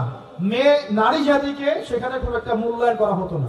আপনাদের কি মনে হয় এখন খুব মূল্যায়ন করা হয়? এখন খুব মূল্যায়ন করা হয় না? এখন মূল্যায়ন করা হয় ঠিকই, কিন্তু তাদের দেহটাকে কিসে মূল্যায়ন করা হয়? এই দেহটাকেই মূল্যায়ন করা হয়, তাদের ডিগনিটি, তাদের সম্মানকে মূল্যায়ন করা হচ্ছে না। আমরা কত বড় ভণ্ড দেখবেন, নারী অধিকারের কথা বলি কিন্তু পতিতালয়গুলোকে বন্ধ করি না। আমরা যদি সত্যি তাদেরকে ভালোবেসে থাকি, তারা যদি আমাদের সমাজের অংশ হয়, আমাদেরই কারো মা, কারো বোন, কারো আত্মীয় হয়ে থাকে, তাহলে আমরা কি আমাদের অর্থ দিয়ে তাদেরকে কর্মসংস্থানের ব্যবস্থা করে দিতে পারতাম না? কয়জন এই কাজটা করেছে? কয়জন এই কাজটা করেছে বা করার হিম্মত দেখাচ্ছে? ওদেরকে রেখেও দিবে, তাদেরকে ভোগও করবে, করে আবার ওদের অধিকার আন্দোলনও করবে। কত বড় ভণ্ড জাতি চিন্তা করবে। আমরা একটু নিয়াত করতে পারি তো, আমরা আমাদের অর্থ সম্পদ থেকে আমরা প্রয়োজনে আমাদের পলিটিক্যাল পাওয়ার কাজে লাগিয়ে, আমাদের এখানে যারা অনেস্ট মেম্বার, চেয়ারম্যান, এমপি সাহেব থাকবেন, তাদের পলিটিক্যাল পাওয়ারটাকে কাজে লাগিয়ে আমরা আমাদের এলাকাগুলোর মধ্যে সমস্ত অনৈতিক কাজগুলো বন্ধ করে দিব এবং ওই মেয়েদেরকে আমরা ভালো কোনো কর্মসংস্থানের ব্যবস্থা করে দিব। দেখবেন কোনোদিনও শেষের চাই এই পথে পা বাড়াবেন ইনশাআল্লাহ। কোন মেয়ের কি এই কাজ করতে ভালো লাগে আপনার মনে হয়? কোন মেয়ে চায় না যে সম্মান বিক্রি করে খেতে হবে, হয়তো পেটের দায়ে বা সামাজিক অন্ধকার জগতে পা বাড়িয়ে দালালের খপ্পরে পড়ে, বা এই যে নারী লিপ্সু কিছু পুরুষ মানুষের খপ্পরে পড়ে এই পথে চলে গেছে। এরা যদি আমাদের আত্মীয় হতো, আমাদের বংশে কেউ হতো, আমাদের কারো মা, কারো বোন, কারো স্ত্রী হতো, তাহলে কি আমরা সমাজে মুখ দেখাতে পারতাম? আমরা কি পশ্চিমা হয়ে গেলাম নাকি? পশ্চিমাদের সমাজে এগুলো যায়। পশ্চিমা সমাজে একটা মানুষ, একটা ছেলে বিয়ের আগে 15-20টা মেয়ের সাথে সেক্স করে। জানেন এগুলো? রিপোর্ট দেখেন, পশ্চিমা সমাজে প্রতি 6 মিনিটে একটা করে মেয়ে ধর্ষিত হয়। ফ্রি মিক্সিং, পর্নোগ্রাফি ওখানে যায়। $92 বিলিয়ন ব্যবসা করে এক বছরে তারা পর্ন ইন্ডাস্ট্রির মধ্য দিয়ে। রিসার্চ করে দেখেন, ওদের ওখানে সমকামিতা বৈধ, ছেলে ছেলের সাথে জানা করতে পারে না। এমনি কি ভূমিকম্প আসে? এইসব পাপের কারণেই তো আসে। আল্লাহর আযাব গজব কি এমনি আসে? এইসব কারণেই তো আসে। আর এই পাপগুলো তো আমরা এখন আমাদের সমাজে এগুলো জায়েজ করে নিচ্ছি না। ওরা সারা বিশ্বে সুদকে ছড়িয়ে দিয়েছে, ওরা ছড়িয়ে দিয়েছে। সারা বিশ্বে পর্নোগ্রাফি কারা ছড়িয়ে দিয়েছে? ওরা ছড়িয়ে দিয়েছে। সারা বিশ্বে ফ্রি মিক্সিং কারা ছড়াচ্ছে? ওরা ছড়াচ্ছে। প্রত্যেকটা সেক্টরে ফাসাদ সৃষ্টি করেছে এরা।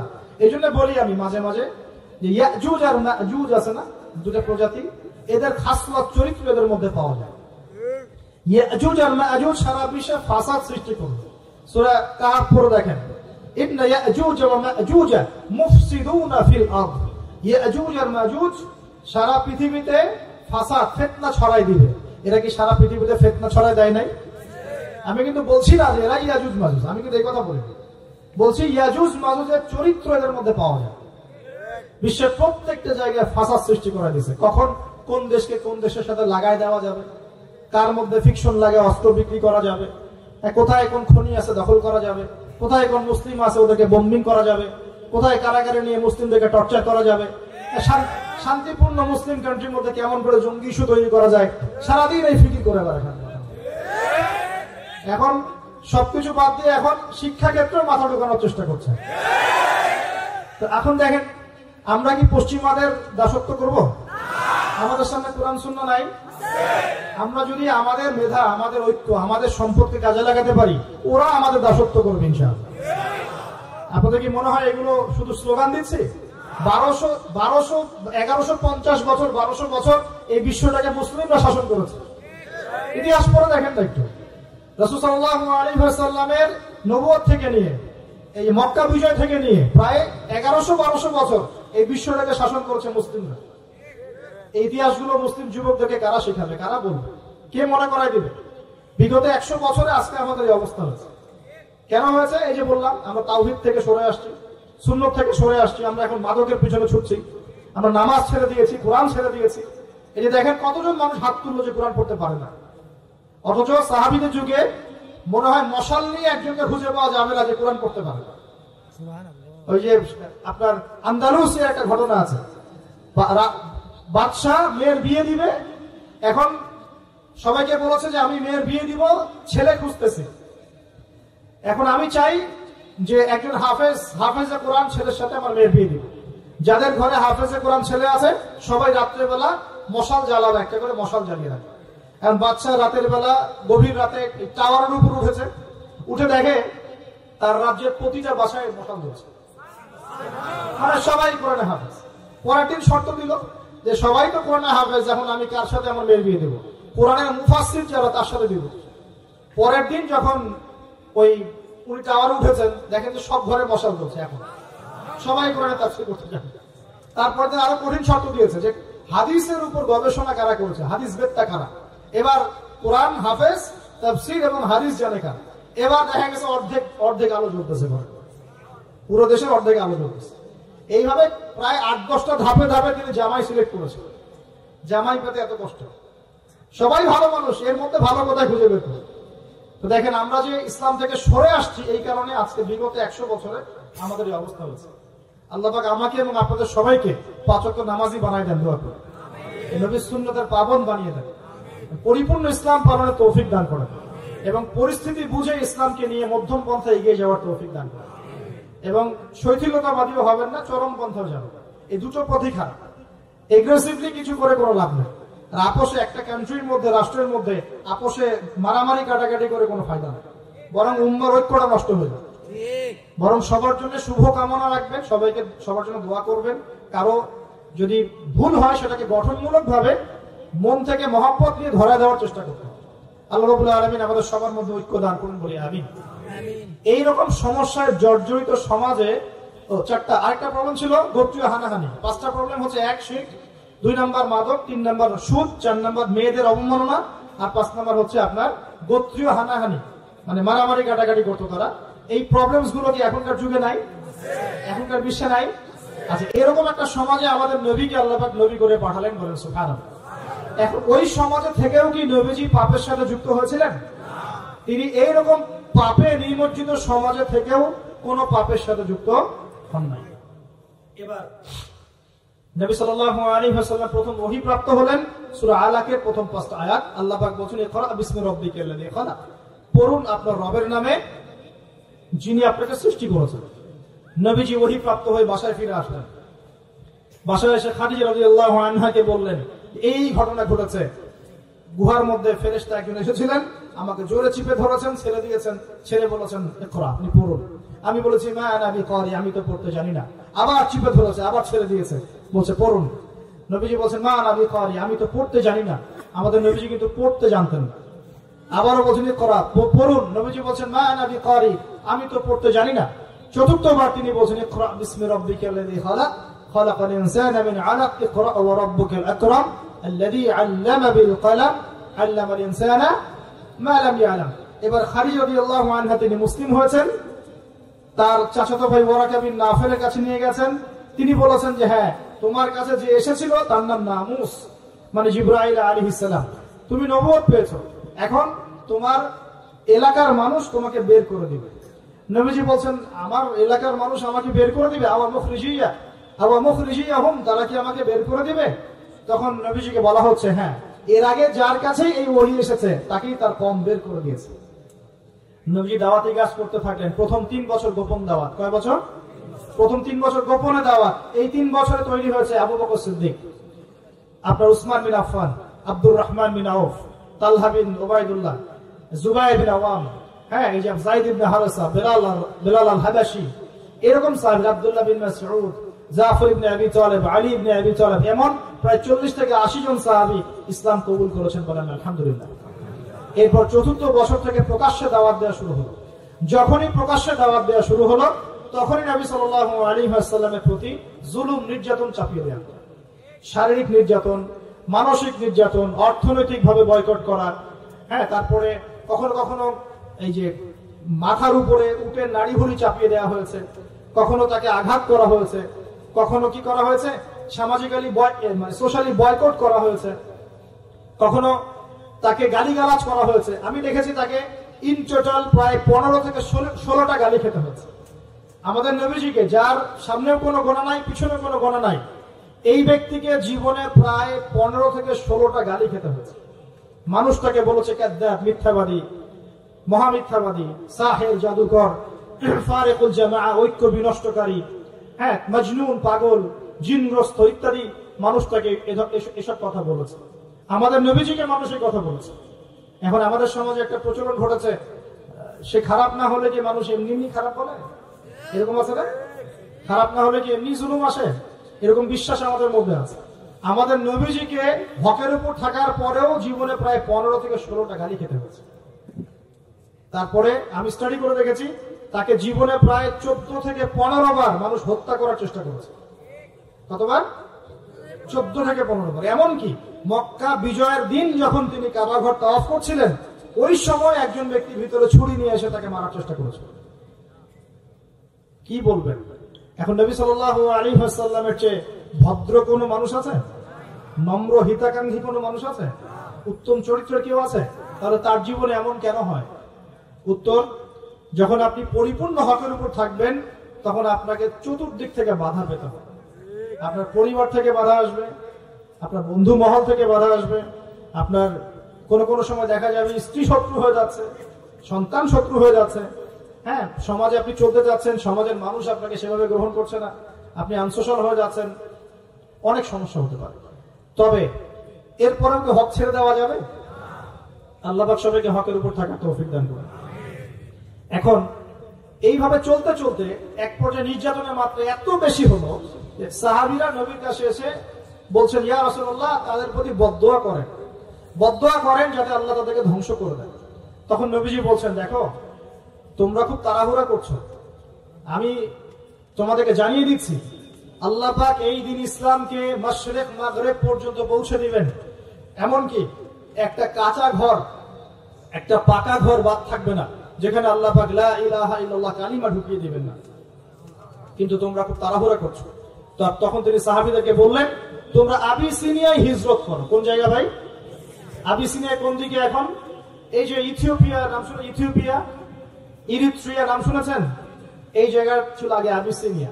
সেখানে একজন বাদশা ছিলেন, তার নাম বাদশা নাজাশী। কি নাম? বাদশা নাজাশী। এবং তিনি কিন্তু খ্রিস্টান ছিলেন। এই সমকামীদের মতো খ্রিস্টান ছিলেন না, যারা ঈসা আলাইহিস সালামকে আল্লাহর সন্তান বলে এইরকম খ্রিস্টান ছিলেন না। তিনি একজন সৎ খ্রিস্টান ছিলেন। নবীজি নিজে বলেছেন যে বাদশা নাজাশীর দরবারে তোমরা যাও, সেখানে কোনো মানুষ জুলুমের শিকার হয় না। নবী স্টেটমেন্ট দিচ্ছেন তার সম্পর্কে। এমনকি এই ব্যক্তি যখন মারা গেছেন তখন আমাদের নবী তার গায়েবানা জানাজার নামাজও পড়িয়েছেন। চিন্তা করতে পারেন? ওইখানে জাফর রাদিয়াল্লাহু আনহু সাহাবীদেরকে নিয়ে হিজরত করেছেন এবং তারা সেখানে থাকতে লাগলেন, তাদের কোনো ক্ষতি হয়নি। এরপর নবী সাল্লাল্লাহু আলাইহি ওয়াসাল্লাম তায়েফে গিয়েছেন। কোথায়? তায়েফ। তায়েফে তিনজন বড় বড় গোত্র নেতা ছিল। কয়জন ভাই? এগুলো শিখে নেন ক্লাসের মধ্যে। একজনের নাম ছিল আব্দে ইয়ালাইল। কি নাম? আব্দে ইয়ালাইল। একজনের আব্দে মাসউদ, আর একজনের নাম হচ্ছে হাবিব বিন আমর। এই তিনজন বড় বড় গোত্র নেতা ছিল। থাকে না কমিটির নেতা বড় বড়, এরকম তিনটা নেতা। এরা যদি ইসলাম কবুল করতো তাহলে তায়েফবাসী সবার সাপোর্ট নবীজি পেতেন, সবার সাপোর্ট নবীজি পেতেন। কিন্তু এই তিনজনের কেউ ইসলাম কবুল করে নাই, বরং তায়েফবাসীদের মধ্যে ছোট ছোট যুবকদেরকে লেলিয়ে দেওয়া হয়েছে নবীজিকে মারার জন্য। তারা নির্মম ভাবে আমাদের নবীকে আঘাত করেছে, পাথর দিয়ে আঘাত করেছে এবং দাড়ি মাথা ফেটে এই দিক দিয়ে রক্ত পড়তে পড়তে পায়ের জুতা পর্যন্ত আটকে গিয়েছিল। আমাদের নবী ইসলাম এমনি এমনি আসে নাই। আমরা তো ফ্রি ফ্রি ইসলাম পেয়েছি, বুঝতে পারিনি ইসলাম কেমনে আসছে। যদি বুঝতাম, সাহাবীরা তো দেখেছেন ইসলাম কিভাবে এসেছে, এই কারণে জীবন দিয়ে দিলেও ইসলাম থেকে সরতেন। আমরা তো আসলে বুঝতে পারছি না ইসলাম কত কষ্ট করে এখানে আসছে। এবার নবী সাল্লাল্লাহু আলাইহি ওয়াসাল্লাম একটা আঙ্গুর বাগানে বসে একটা দোয়া করেছিলেন আল্লাহর কাছে। এটাকে মাজলুমের দোয়া বলা হয়। ওই সময় জিবরাইল আলাইহিস সালাম এবং পাহাড় পর্বতের ফেরেশতা এসেছিলেন, এসে বলেছিলেন, ইয়া রাসূলুল্লাহ, খালি একবার বলেন তাহলে এই তায়েফবাসীকে দুই পাহাড়ের মাঝখানে ফেলে পিষে দিব। নবীজি বলছেন, বাল আরজু, বরং আমি আশা করি, বরং আমি এটা আশা করি, আইয়ুখরিজাল্লাহু মিন আসলাবিহিম কওমান, আল্লাহ পাক তাদের ঔরস থেকে এমন সম্প্রদায় নিয়ে আসুক, আল্লাযীনা ইয়াবুদুনাল্লাহ, যারা আল্লাহর ইবাদত করবে, ওয়ালা ইউশরিকুনা বিহি শাইআ, এবং তারা আল্লাহর সাথে কাউকে শরীক করবে। আমাদের নবী বদদোয়া না করে উল্টো দোয়া করলেন। সুবহানাল্লাহ। এই তায়েফে এখন আপনারা গিয়ে ঘুরে আসছেন না? অনেকে গেছেন হজ করতে, উমরা করতে, ঘুরে আসছেন। ওই তায়েফ ছিল এই জায়গা। এই তায়েফবাসী প্রথমে ইসলাম কবুল করে নাই। এরপরে নবী সাল্লাল্লাহু আলাইহি ওয়াসাল্লাম কোন রকমে মক্কা এসেছেন। আসার পরে তার যে দুজন আশ্রয়স্থল, কয়জন ভাই? একজন হচ্ছে চাচা আবু তালেব, নাম মনে আছে? সবাই নবীজির এগেইনস্টে চলে, আবু তালেব তাকে প্রোটেক্ট করেন। মনে করেন যে আমাদের এলাকায় একজন এমপি সাহেব আছেন বা মেম্বার বা চেয়ারম্যান সাহেব আছেন, যিনি সবাই ইসলামের বিরোধী হলেও তিনি ইসলামের পক্ষে মানুষ। তখন ইসলামপন্থীরা সুবিধা পাবে না? একটু হলেও সুবিধা পাবে কিনা? একটু সাপোর্ট পাবে কিনা? চাচা আবু তালেব ছিলেন এমন মানুষ। সমাজের সবাই রাসূল সাল্লাল্লাহু আলাইহি ওয়াসাল্লামকে ভালো মন্দ বলছে। আবু জেহেল, আবু লাহাব, উতবা, সায়বা, এরা সবাই ভালো মন্দ বলছে, খারাপ বলছে এবং তার বিরুদ্ধে চক্রান্ত করছে। কিন্তু আবু তালেব তাকে সাহায্য করছে। এই আবু তালেব ইন্তেকাল করলেন। ইন্না লিল্লাহি ওয়া ইন্না ইলাইহি রাজিউন। ঠিক আবু তালেব ইন্তেকাল করার 3 দিন বা 7 দিনের মধ্যেই নবী সাল্লাল্লাহু আলাইহি ওয়াসাল্লাম প্রিয়তম স্ত্রী, ওই যে খাদিজা রাদিয়াল্লাহু আনহা, যিনি তার ভালোবাসা, যার প্রেম, যার মমতা, যার স্নেহ, সম্পদ সব দিয়ে নবী সাল্লাল্লাহু আলাইহি ওয়াসাল্লামকে সাপোর্ট দিয়েছেন, উনিও ইন্তেকাল করলেন। ইন্না লিল্লাহি ওয়া ইন্না ইলাইহি রাজিউন। মাত্র 3 দিন বা 7 দিনের ব্যবধান। চিন্তা করেন তো সিচুয়েশনটা কেমন হতে পারে, কেমন লাগতে পারে তখন? একে তো সামাজিক চাপ, অর্থনৈতিক চাপ, এই কাফের মুশরিকদের চাপ, তার মধ্যে মক্কায় কোন রকম আসলাম, তায়েফ থেকে কেবল আসা হয়েছে। আসার পরেই এই ঘটনাগুলো ঘটে গেল। প্রিয়তম স্ত্রীও চলে গেলেন, আবু তালেবও চলে গেলেন। আমাদের মতো কোন যুবক হলে তো আত্মহত্যা করে ফেলত। এই যুব সমাজ 80 না পাইলে ম্যাথে আত্মহত্যা করে। আলাইহিস সালামের মানসিক ক্ষমতা কত বেশি ছিল, তার মানসিক স্ট্রেংথ কত কত কত ডেপথ ছিল, তার মাথার মধ্যে মানসিক ক্ষমতা কত বেশি ছিল। তিনি চ্যালেঞ্জ ফেস করতে পারতেন। শক্ত মানুষ ছিলেন, হাতটা ছিল নরম তুলতুলা, নবীজির হাত ছিল নরম তুলতুলা, একদম নরম। সাহাবীরা বলেছেন মুসাফা করলে মনে হতো একদম রেশমের মতো তুলতুলা নরম হাত, কিন্তু সেই হাতে যখন তিনি তরোয়াল ধরতেন শক্ত হয়ে যেত। কথা বুঝতে পারছেন না? নরম হাতের অধিকারী, কিন্তু ভিতরের কলব ঈমান একদম চট্টানের মতো, পাহাড়ের মতো শক্ত, মানসিক ক্ষমতা পাহাড়ের মতো শক্ত। তো তিনি কি ভেঙে পড়লেন? কিন্তু মনে একটু কষ্ট পেয়েছেন, এর জন্য এই বছরটার নাম হচ্ছে আমুল হুজন। কি নাম ভাই? আমুল হুজন, মানে কষ্টের বছর। ঠিক এই সময় এই জন্য বেশি কষ্ট পেয়েছেন, মনে কষ্ট পেয়েছেন, তার আশ্রয়স্থলগুলো একটা একটা করে শেষ হয়ে গেল, তিনি এখন মনোকষ্টে ভুগছেন। ঠিক এই সময় আল্লাহ রাব্বুল আলামিন কি করলেন এখন শোনেন। এখান থেকে আমরা আস্তে আস্তে আলোচনা শেষের দিকে যাব, খুব মনোযোগ দিবেন। নবী সাল্লাল্লাহু আলাইহি ওয়াসাল্লাম ঈশার নামাজ পড়েছেন। কিসের নামাজ? ঈশার নামাজ পড়ে কাবা ঘরের পাশে হাতিম আছে, কাবার হাতিম, হাতিমের উপর তিনি শুয়ে আছেন ডান কাত হয়ে। ডান কাতে শোয়া সুন্নাত। ডান কাতে শুয়ে আছেন, তন্দ্রা ভাব, পরিপূর্ণ ঘুম আসে নাই। নবীদের কিন্তু ঘুম নাই, নবীদের ঘুমটাও কিন্তু, নবীদের ঘুমের মধ্যে যা আসে আল্লাহর পক্ষ থেকে সেটা ওহী। নবীদের দেহ ঘুমায়, অন্তর কিন্তু ঘুমায় না, মনে রাখবেন। নবীদের কি ঘুমায় না? কলব, অন্তর কিন্তু ঘুমায় না, মনে রাখবেন। এবার তিনি শুয়ে আছেন, হঠাৎ দুইজন ফেরেশতা আসলেন। কয়জন ভাই? একজন জিবরাইল আলাইহিস সালাম, একজন মিকাঈল আলাইহিস সালাম। এসে নবী সাল্লাল্লাহু আলাইহি ওয়াসাল্লামকে আস্তে করে জাগিয়ে দিলেন। জাগিয়ে নবী সাল্লাল্লাহু আলাইহি ওয়াসাল্লামকে হাত ধরে নিয়ে যাচ্ছেন কোথায়? পাশে জমজম কূপের পাশে। পাশে জমজম কূপ আছে, দেখেছিলেন না? যারা হজ উমরা করে আসছেন হয়তো দেখতে পারবেন। এই জামজাম আগের মতো তো আর নাই, একটা আইডিয়া পাবেন আর কি। জামজাম কূপের পাশে নিয়ে গিয়ে নবী সাল্লাল্লাহু আলাইহি ওয়াসাল্লামকে আবার আস্তে করে শুয়ে দেওয়া হয়। এই যে পুরো ঘটনাগুলো ঘটে যাচ্ছে না, এগুলো কিন্তু মুহূর্তে ঘটে যাচ্ছে। মানে পুরো বিশাল ঘটনা ঘটে যাওয়ার পর দেখা যাবে ওই অজুর পানি কেবল গড়িয়ে গড়িয়ে যাচ্ছে, এখনো শেষ হয়। মানে সময়কে নিয়ন্ত্রণ করে পৃথিবীর সময়ের ফ্রেম আর আল্লাহ পাকের টাইম ফ্রেম এক নয়।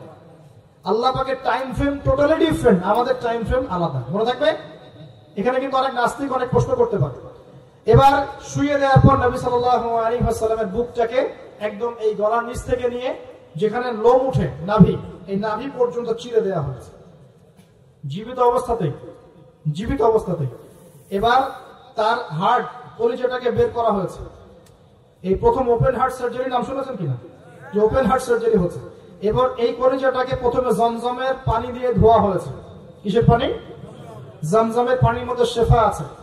যাদের অসুস্থতা আছে জমজমের পানিতে সূরা ফাতিহা ফু দিয়ে খাবেন, ইনশাআল্লাহ শেফা হয়ে যাবে, ইনশাআল্লাহ শেফা হবে। জমজমের পানিতে ধোয়ার পরে এর এই কলবটাকে, কলিজাটাকে ঈমান এবং হিকমতে পূর্ণ একটা পেয়ালা দিয়ে ধুয়ে দেওয়া হয়েছে। একটা পেয়ালার মধ্যে ঈমান নিয়ে আসা হয়েছিল এবং হিকমা, প্রজ্ঞা নিয়ে আসা হয়েছে।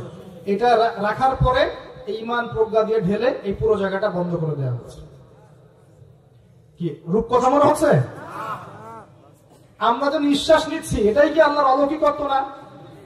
এই যে হার্ট আমাদের পাম্প করতেছে, যখন আমরা ছোট বাচ্চা ছিলাম ওই সময় থেকে নিয়ে এখন পর্যন্ত পাম্প করছে। 1 সেকেন্ডের জন্য কি থেমে গিয়েছিল? এটাই তো অলৌকিকত্ব। যে আল্লাহ আমাদেরকে বাঁচায় রাখতে পারেন, সে আল্লাহর পক্ষে এগুলো করা কি অসম্ভব কিছু? আচ্ছা, এবার নবী সাল্লাল্লাহু আলাইহি ওয়াসাল্লামকে একটা বাহনের মধ্যে উঠানো হচ্ছে। বাহনটার নাম বোরাক। কি নাম? বোরাক। এবার বাহনটা হচ্ছে গাধার চেয়ে একটু বড়, খচ্চরের চেয়ে একটু ছোট এবং একটু লম্বা দেহের, সাদা রঙের। কি রঙের? এবার নবীজি এখানে উঠতে যাচ্ছেন, বাহনটা একটু ফাপড় নিল, একটু ভাব দেখালো।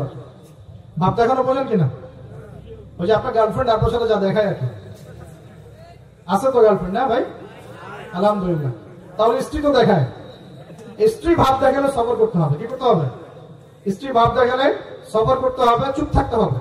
এগুলো টিপস শেখেন, নাহলে বড় সমস্যা হইতে পারবে। স্ত্রী ভাব দেখাতে পারে, তখন সবর করতে হবে, চুপ থাকতে হবে। পরে দেখবেন ভাব নিজেই আবার ঠান্ডা হয়ে গেছে, ঠিক আছে? আর নিজে গরম হয়ে গেলে সমস্যা। আপনি গরম হয়ে গেলে পুরো একদম তরকারি পুরো যাবে একেবারে।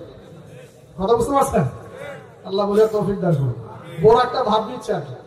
এখন বোরাককে জিবরাইল আলাইহিস সালাম বলছেন, এই শোনো, তোমাকে সৃষ্টি করার পর থেকে, ভালো করে শুনুন, তোমাকে সৃষ্টি করার পর থেকে মুহাম্মদ সাল্লাল্লাহু আলাইহি ওয়াসাল্লামের চেয়ে শ্রেষ্ঠ কোনো মানুষ তোমার গায়ে পা দেয় নাই।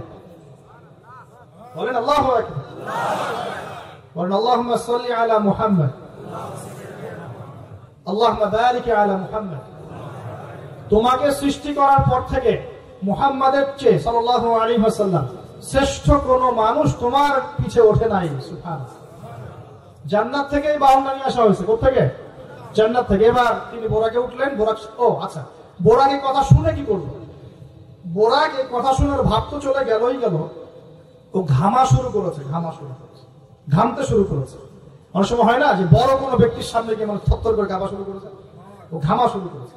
এবার নবী সাল্লাল্লাহু আলাইহি ওয়াসাল্লাম উঠে বসলেন, বিসমিল্লাহ। এবার চলছে। কোথার দিক, কোন উদ্দেশ্যে চলছে? ওই যে জেরুজালেম, নাম শুনেছেন কিনা? ওই যে জায়গাটা ইহুদিরা এখন দখল করে রাখছে আর কি, এবং তারা দাবি করে ওই জায়গা নাকি ওদেরই। মসজিদুল আকসাকে সরিয়ে এখন টেম্পল নির্মাণ করার চেষ্টা করছে। লাস্ট কয়েকদিন দেখলাম যে ওখানে খুব বোম্বিং হচ্ছে, ফিলিস্তিনি ভাই বোনদেরকে মারা হচ্ছে, বাচ্চাদেরকে মারা হচ্ছে, আর বলছে ফিলিস্তিন থেকে দেখলেই গুলি করে মেরে ফেলবে। ওরাই তারা, আমি তো বারবার বলি, আপনারা বিশ্বাস করেন না অনেকে, এরাই তারা যারা দাজ্জালকে অনুসরণ করবে, দেখে নিয়ে সামনে, এবং এদেরকে নিয়ে দাজ্জাল বিশ্বটাকে শাসন করবে। বিশ্ব কিন্তু একা শাসন করতে পারে না, অনুসারী লাগে, এরাই তাদের অনুসারী। যারা বিশ্বের বড় বড় ডিপার্টমেন্ট এখন নিয়ন্ত্রণ করছে, ঠিকই অবশ্যই নিয়ন্ত্রণ করছে, ভিতরে ভিতরে, আপনারা বুঝতে পারছেন না। এবার ওই দিকে ছুটলো বোরাক। কিভাবে ছুটলো? নবীজি বলছেন সাল্লাল্লাহু আলাইহি ওয়াসাল্লাম, আমাদের চোখের সীমা যতদূর পর্যন্ত যায়, বোরাকের একটা পাই ততদূর পর্যন্ত যাচ্ছে। কখনো সূর্যাস্ত দেখেন নাই? কতদূর পর্যন্ত তাকানো যায়?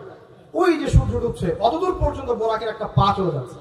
নিঃসন্দেহে আলোর বেগের চেয়ে বেশি বেগে যাচ্ছে সে। যদি যারা ফিজিক্স পড়ছেন, এই যে অ্যাস্ট্রোনমি নিয়ে পড়াশোনা করছেন, আপনারা তো জানেন আলোর বেগের চাইতেও যদি দ্রুতগামী কোনো বাহন আবিষ্কার করা যায়, তাহলে সময়ের চেয়ে বেশি দূরে যাওয়া যাবে না? যাওয়া যাবে। বোরাকের গতি নিঃসন্দেহে আলোর গতির চেয়ে বেশি ছিল। এবার নবী সাল্লাল্লাহু আলাইহি ওয়াসাল্লাম বলছেন যে আমরা যখন বাইতুল মাকদাস, বা ওই যে বাইতুল মাকদিস, ওই মসজিদুল আকসার ওখানে গেলাম, জিবরাইল আলাইহিস সালাম একটা পাথরের মধ্যে ফুটা করলেন, সেই পাথরের মধ্যে ফুটা করে বোরাকটাকে বেঁধে রাখলেন। আর এই পাথরের ফুটার মধ্যেই সমস্ত নবী রাসূল, এই পর্যন্ত যত নবী রাসূল এসেছেন, ওই ফুটার মধ্যেই তাদের বাহনকে বেঁধে রাখতেন। সুবহানাল্লাহ। এবার নবীজি মসজিদে ঢুকলেন, ঢুকে দেখছেন একজন মানুষ নামাজ আদায় করছেন, একটু লম্বা গড়নের, ছিপছিপে দেহ, তো লম্বা, চুলগুলো কোকড়ানো কানের লতি পর্যন্ত। মনে থাকবে, চুলগুলো কোকড়ানো কি পর্যন্ত? তোমাদের মতো ছেলা নয়, ডান বাম, কানের লতি পর্যন্ত চুল, ছিপছিপে দেহ, লম্বা, শানুয়া গোত্রের মতো। নবীজি বলছেন অনেকটা শানুয়া গোত্রের মানুষের মতো। শানুয়া গোত্র কারা একটু দেখে নিবা অনলাইনে। এখন নবী সাল্লাল্লাহু আলাইহি ওয়াসাল্লাম জিজ্ঞাসা করছেন উনি কে? জিবরাইল আলাইহিস সালাম বলছেন উনি হচ্ছেন নবী মূসা আলাইহিস সালাম। আল্লাহ পাক কিভাবে এটা করলেন আল্লাহ ভালো জানেন, এটা আমরা ব্যাখ্যা করতে পারবো না। নবী মূসা আলাইহিস সালাম নামাজ পড়ছেন, আরেকজনকে দেখলেন তার গড়ন কিছুটা মাঝারি ধরনের, চুলগুলো হচ্ছে সিল্কি, মানে স্ট্রেট চুল, লম্বা, এবং সোনালী রঙের। কি রঙের? সোনালী। এবং গায়ের কালারটা হচ্ছে সাদা এবং লালের মিশ্রণে গঠিত। নবীজি জিজ্ঞাসা করলেন উনি কে? তাকে বলা হচ্ছে উনি হচ্ছেন নবী ঈসা আলাইহিস সালাম। এবং নবী সাল্লাল্লাহু আলাইহি ওয়াসাল্লাম সমস্ত আম্বিয়া কেরামের সামনে চলে গেলেন এবং সমস্ত নবীদেরকে নিয়ে 2 রাকাত নামাজ পড়লেন। সুবহানাল্লাহ। নবীদের ইমাম কে? আমাদের নবী কাদের ইমাম? নবীদের ইমাম। আর সেই নবীর সুন্নাত পালন করতে আমাদের এত কষ্ট হয় না ভাই? লজ্জা লাগে? দাঁড়িয়ে রাখলে লজ্জা লাগে না? টাকটার উপর কাপড় তুলে লজ্জা লাগে? আস্তাগফিরুল্লাহ, আমাদেরকে মাফ করুন। আমরা সর্বশ্রেষ্ঠ মানুষের উম্মত, সর্বশ্রেষ্ঠ নবীর উম্মত। আল্লাহ পাক আমাদেরকে যোগ্য উম্মত হওয়ার তৌফিক দান করুন। নবীজি নামাজ পড়লেন, নামাজ শেষ। নামাজ, ও আরেকটা কথা, আরেকজনকে নবীজি দেখলেন, তার অবয়ব সম্পর্কে তিনি বলছেন দেখতে হুবহু আমার মতোই। নবীজি বলছেন দেখতে হুবহু আমার মতো। জিজ্ঞাসা করলেন তিনি কে? জিবরাইল আলাইহিস সালাম বলছেন তিনি হচ্ছেন নবীগণের পিতা ইব্রাহিম আলাইহিস সালাম। ইব্রাহিম আলাইহিস সালামের দেহের গঠন, চেহারা একদম আমাদের নবীর মতো ছিল। সুবহানাল্লাহ। হয়তোবা এই কারণেই, হয়তোবা আল্লাহ ভালো জানেন, আমরা কিন্তু দরুদে কার নাম পড়ি? নবীর নামের সাথে ইব্রাহিম আলাইহিস সালামের নাম পড়ি, এবং তার জীবনীর সাথে আমাদের নবীর জীবনী কিন্তু হুবহু মিল আছে। আমাদের নবীজিকে হিজরত করতে হয়েছে, ইব্রাহিম আলাইহিস সালামকে করতে হয়েছে। ইব্রাহিম আলাইহিস সালামকে আগুনের পরীক্ষা দেওয়া লাগছে, আমাদের নবীকে বদরে উহুদে পরীক্ষা দেওয়া লাগছে, লাগে নাই? আমাদের নবীকে পাশে ছিলেন স্ত্রী খাদিজা রাদিয়াল্লাহু আনহা, ইব্রাহিম আলাইহিস সালামের পাশে ছিলেন স্ত্রী সারা এবং হাজারা আলাইহিস সালাম। মানে টোটালি মিল পাবেন আপনি দেখবেন টোটালি মিল আছে। ওইদিকে যাচ্ছি না আমি। এবার নামাজ শেষে নবী সাল্লাল্লাহু আলাইহি ওয়াসাল্লাম আবার বোরাকে উঠলেন। এবার বোরাক উপরে ওঠা শুরু করলো। এই পর্যন্ত যেটা এসেছে এটা হচ্ছে মক্কা থেকে জেরুজালেম পর্যন্ত। এটাকে বলা হয় ইসরা। এটাকে কি বলা হয়? ইসরা মানে নাইট জার্নি, মানে রাত্রেবেলা নৈশ ভ্রমণ। আর এবার যাচ্ছে এই বাইতুল মাকদাস থেকে উপরের দিকে, এটাকে বলা হয় মেরাজ, মানে ঊর্ধ্বে আরোহণ, ঊর্ধ্বগমন। ঠিক আছে। এবার প্রথম আকাশে যখন পৌঁছালেন, প্রথম আকাশে দরজা আছে, কি আছে? আর প্রথম আকাশ মানে আমরা যে তারা দেখি এগুলো কিন্তু প্রথম আকাশে। ঠিক আছে। প্রথম আকাশ মানে প্রথম মহাকাশ। শুধু এটা নয় যে ওজোনোস্ফিয়ার, আয়নোস্ফিয়ার যেটা ভাগ করেছে এগুলো নয়, আমরা যা দেখি এগুলো সব হচ্ছে প্রথম মহাকাশের অংশ। এখানে দরজা আছে একটা, আমরা দেখতে পারি না। এখানে গিয়ে জিবরাইল আলাইহিস সালাম দাঁড়িয়ে গেলেন, নবী সাল্লাল্লাহু আলাইহি ওয়াসাল্লাম দাঁড়িয়ে গেলেন। ওই দিক থেকে আওয়াজ আসছে যে কে? জিবরাইল আলাইহিস সালাম বলছেন যে আমি জিবরিল। আপনার সাথে কে? বলা হচ্ছে আমার সাথে হচ্ছে বিশ্বনবী মুহাম্মদ রাসূলুল্লাহ সাল্লাল্লাহু আলাইহি ওয়াসাল্লাম। আপনাকে কি পাঠানো হয়েছিল তাকে আনার জন্য? তিনি বলছেন হ্যাঁ। তিনি বলেছেন হ্যাঁ, বাস হ্যাঁ, কারণ তিনি সাদিকুল আমিন। এবার দরজা খুলে দেওয়া হলো, তিনি ভিতরে ঢুকলেন। দেখলেন সেখানে একজন ব্যক্তি, যিনি মাশাআল্লাহ ডান দিকে তাকাচ্ছেন, ডান দিকে অনেক আদম সন্তানের আকৃতি আছে, ডান দিকে তাকাচ্ছেন হাসছেন, বাম দিকে তাকাচ্ছেন, বাম দিকে অনেক আদম সন্তানের আকৃতি আছে, বাম দিকে তাকিয়ে কাঁদছেন। নবী সাল্লাল্লাহু আলাইহি ওয়াসাল্লাম বললেন উনি কে? তখন তাকে বলা হলো ইনি হচ্ছেন আপনাদের পিতা, আদম সন্তানদের পিতা, আদম আলাইহিস সালাম। আদম আলাইহিস সালাম নবীকে দেখে সালাম দিলেন। আদম আলাইহিস সালাম নবীকে সালাম দিলেন, নবীও সালামের প্রত্যুত্তর করলেন এবং আদম আলাইহিস সালাম তার জন্য দোয়া করলেন। তিনি উঠে গেলেন আরো উপরে। এবার দ্বিতীয় মহাকাশে যখন চলে গেছেন, এই দ্বিতীয় মহাকাশ পর্যন্ত সায়েন্স যেতে পারে না, কেউই পারেনি আল্লাহ রাসূল সাল্লাল্লাহু আলাইহি ওয়াসাল্লাম ছাড়া। এখানে গিয়ে তিনি দেখলেন সিমিলারলি দুজন বসে আছেন। কয়জন? দুজন। এবং দুজন এর পরিচয় জিজ্ঞাসা করলেন। জিবরাইল আলাইহিস সালাম বললেন ইনি হচ্ছেন ঈসা আলাইহিস সালাম আর ইনি হচ্ছেন ইয়াহইয়া আলাইহিস সালাম। দুজনের মাঝে কি সম্পর্ক? খালাতো ভাই। কি সম্পর্ক? খালাতো ভাই। এখানে বলে নাকি দুজনের মিলটা কি? এই দুজনকেই ইহুদিরা হত্যা করার চেষ্টা করেছে। ঈসা আলাইহিস সালাম এবং ইয়াহইয়া আলাইহিস সালাম উভয়কেই কারা হত্যা করার চেষ্টা করেছে? ইয়াহইয়া আলাইহিস সালামকে তো হত্যা করেই ফেলেছিল, আর ঈসা আলাইহিস সালামকে হত্যা করার চেষ্টা করেছিল, কিন্তু আল্লাহ পাক সেটা হতে দেন নাই। আল্লাহ পাক তাকে উঠিয়ে নিয়েছে। তিনি আবার আসবেন কিনা? কোথায় আসবেন? সিরিয়ায়। কেন আসবেন? কারণ তিনি এই পৃথিবী থেকে দাজ্জাল এবং তার সমস্ত বাহিনীকে মেরে ফেলবেন ইনশাআল্লাহ, এবং প্যালেস্টাইন থেকে সারা বিশ্বে 40 বছর রাজত্ব করবেন ইনশাআল্লাহ। এটা হবে কিনা? বিশ্বাস আছে তো ইনশাআল্লাহ? এটা হবে ইনশাআল্লাহ। এরপর সামনে যান, তৃতীয় আসমানে উঠলেন। সেখানে দেখছেন একজন ব্যক্তি যাকে এই পৃথিবীর অর্ধেক সৌন্দর্য দেয়া হয়েছে। নবীজি বললেন তিনি কি এত অপরূপ সুন্দর? তখন নবী সাল্লাল্লাহু আলাইহি ওয়াসাল্লামকে বলা হচ্ছে তিনি হচ্ছেন ইউসুফ আলাইহিস সালাম, যাকে এই পৃথিবীর অর্ধেক সৌন্দর্য দেয়া হয়েছে। আমরা সূরা ইউসুফ পড়ি আর মনে করি এটা হচ্ছে ইউসুফ জুলাইখার ঘটনা, তাই না ভাই? আসলে এখানে প্রেম কাহিনী কার? এখানে প্রেম কাহিনী হচ্ছে ইউসুফ আলাইহিস সালাম এবং তার বাবা। ভালো করে পড়ে দেখবেন, এখানে বাবা এবং ছেলের মহব্বতের কাহিনী বর্ণিত হয়েছে। আর ইউসুফ আলাইহিস সালামের বাহ্যিক সৌন্দর্য নিয়ে আমরা কথা বলি, তার বাহ্যিক সৌন্দর্যের চাইতে তার চরিত্রের সৌন্দর্য ছিল 1000 গুণ বেশি। জেনার অপবাদ দিয়েছে তাকে মানুষ, তিনি নির্দোষ হয়েও বিনা অপরাধে 12 বছর জেল খেটেছেন, তারপরেও তিনি অন্যায় পথে পা বাড়ান নাই, বাড়িয়েছেন। আল্লাহ পাক আমাদেরকে এগুলো বোঝার তৌফিক দান করেন। আর উপরে উঠলেন, চতুর্থ আসমানে উঠে দেখছেন এখানে আরেকজন একই ভাবে আছেন, তার নাম হচ্ছে কি বলেন? ইদ্রিস আলাইহিস সালাম। কি নাম? ইদ্রিস আলাইহিস সালাম। তিনি চতুর্থ আসমানে অপেক্ষা করেন। একই ভাবে সবার সাথে কথাবার্তা হলো, সালাম বিনিময় করা হলো, মোবারকের দোয়া করলেন, তিনি আবার উঠে গেলেন। পঞ্চম আসমানে উঠে তিনি দেখছেন ওই নবী মূসা আলাইহিস সালাম। কোন নবী? নবী মূসা আলাইহিস সালাম। সবাই সালাম দিচ্ছেন, একই ভাবে কথাবার্তা হচ্ছে। ষষ্ঠ আসমানে উঠে দেখছেন হারুন আলাইহিস সালাম, মূসা আলাইহিস সালামের ভাই, মনে আছে? হারুন আলাইহিস সালাম, যিনি ফেরাউনের কাছে দাওয়াত নিয়ে গিয়েছিলেন, মূসা আলাইহিস সালামের সাথে ছিলেন। সপ্তম আসমানে উঠে তিনি দেখছেন একজন ব্যক্তি যার চেহারা একদম নবীর মতোই। বাইতুল মামুর নামে একটা জায়গা আছে, এই জায়গায় হেলান দিয়ে বসে আছে। নবীজি বললেন উনি কে? জিবরাইল আলাইহিস সালাম বলছেন উনি হচ্ছেন আপনার নবীদের সবার পিতা ইব্রাহিম আলাইহিস সালাম। ইব্রাহিম আলাইহিস সালামের আশপাশে অনেক ছোট ছোট বাচ্চা আছে, অনেক ছোট ছোট বাচ্চা। এই বাচ্চাগুলো কারা? এই যে মুসলিম অমুসলিমদের যাদের একদম নাবালক শিশুরা যারা মারা যায়, ওরা কি পাপ করেছে? এই নাবালক ছোট ছোট বাচ্চারা যারা মারা যায়, আল্লাহ রাব্বুল আলামিন তাদের রূহটাকে ওখানে রেখেছেন। তারা ওখানে খেলছে, যখনই ওদের পিতা মাতার কথা মনে হয় দৌড় দিয়ে আসে ইব্রাহিম আলাইহিস সালামের কাছে। মনে রাখবেন, বাচ্চাদের সাথে কেন ইব্রাহিম আলাইহিস সালামকে রাখা হয়, এখানে একটা ব্যাখ্যা হতে পারে, আল্লাহু আ'লাম। শিশুদের সাথে থাকতে হলে শিশুর মতো মন থাকতে হয়। বাচ্চাদের সাথে কারা ভালোভাবে মিশতে পারে জানেন?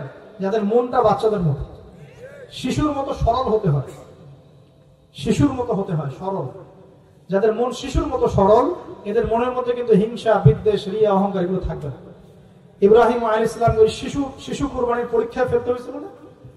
আল্লাহ রাব্বুল আলামিন দেখেন তাকে বাচ্চাদের সাথে রেখে দিয়েছে।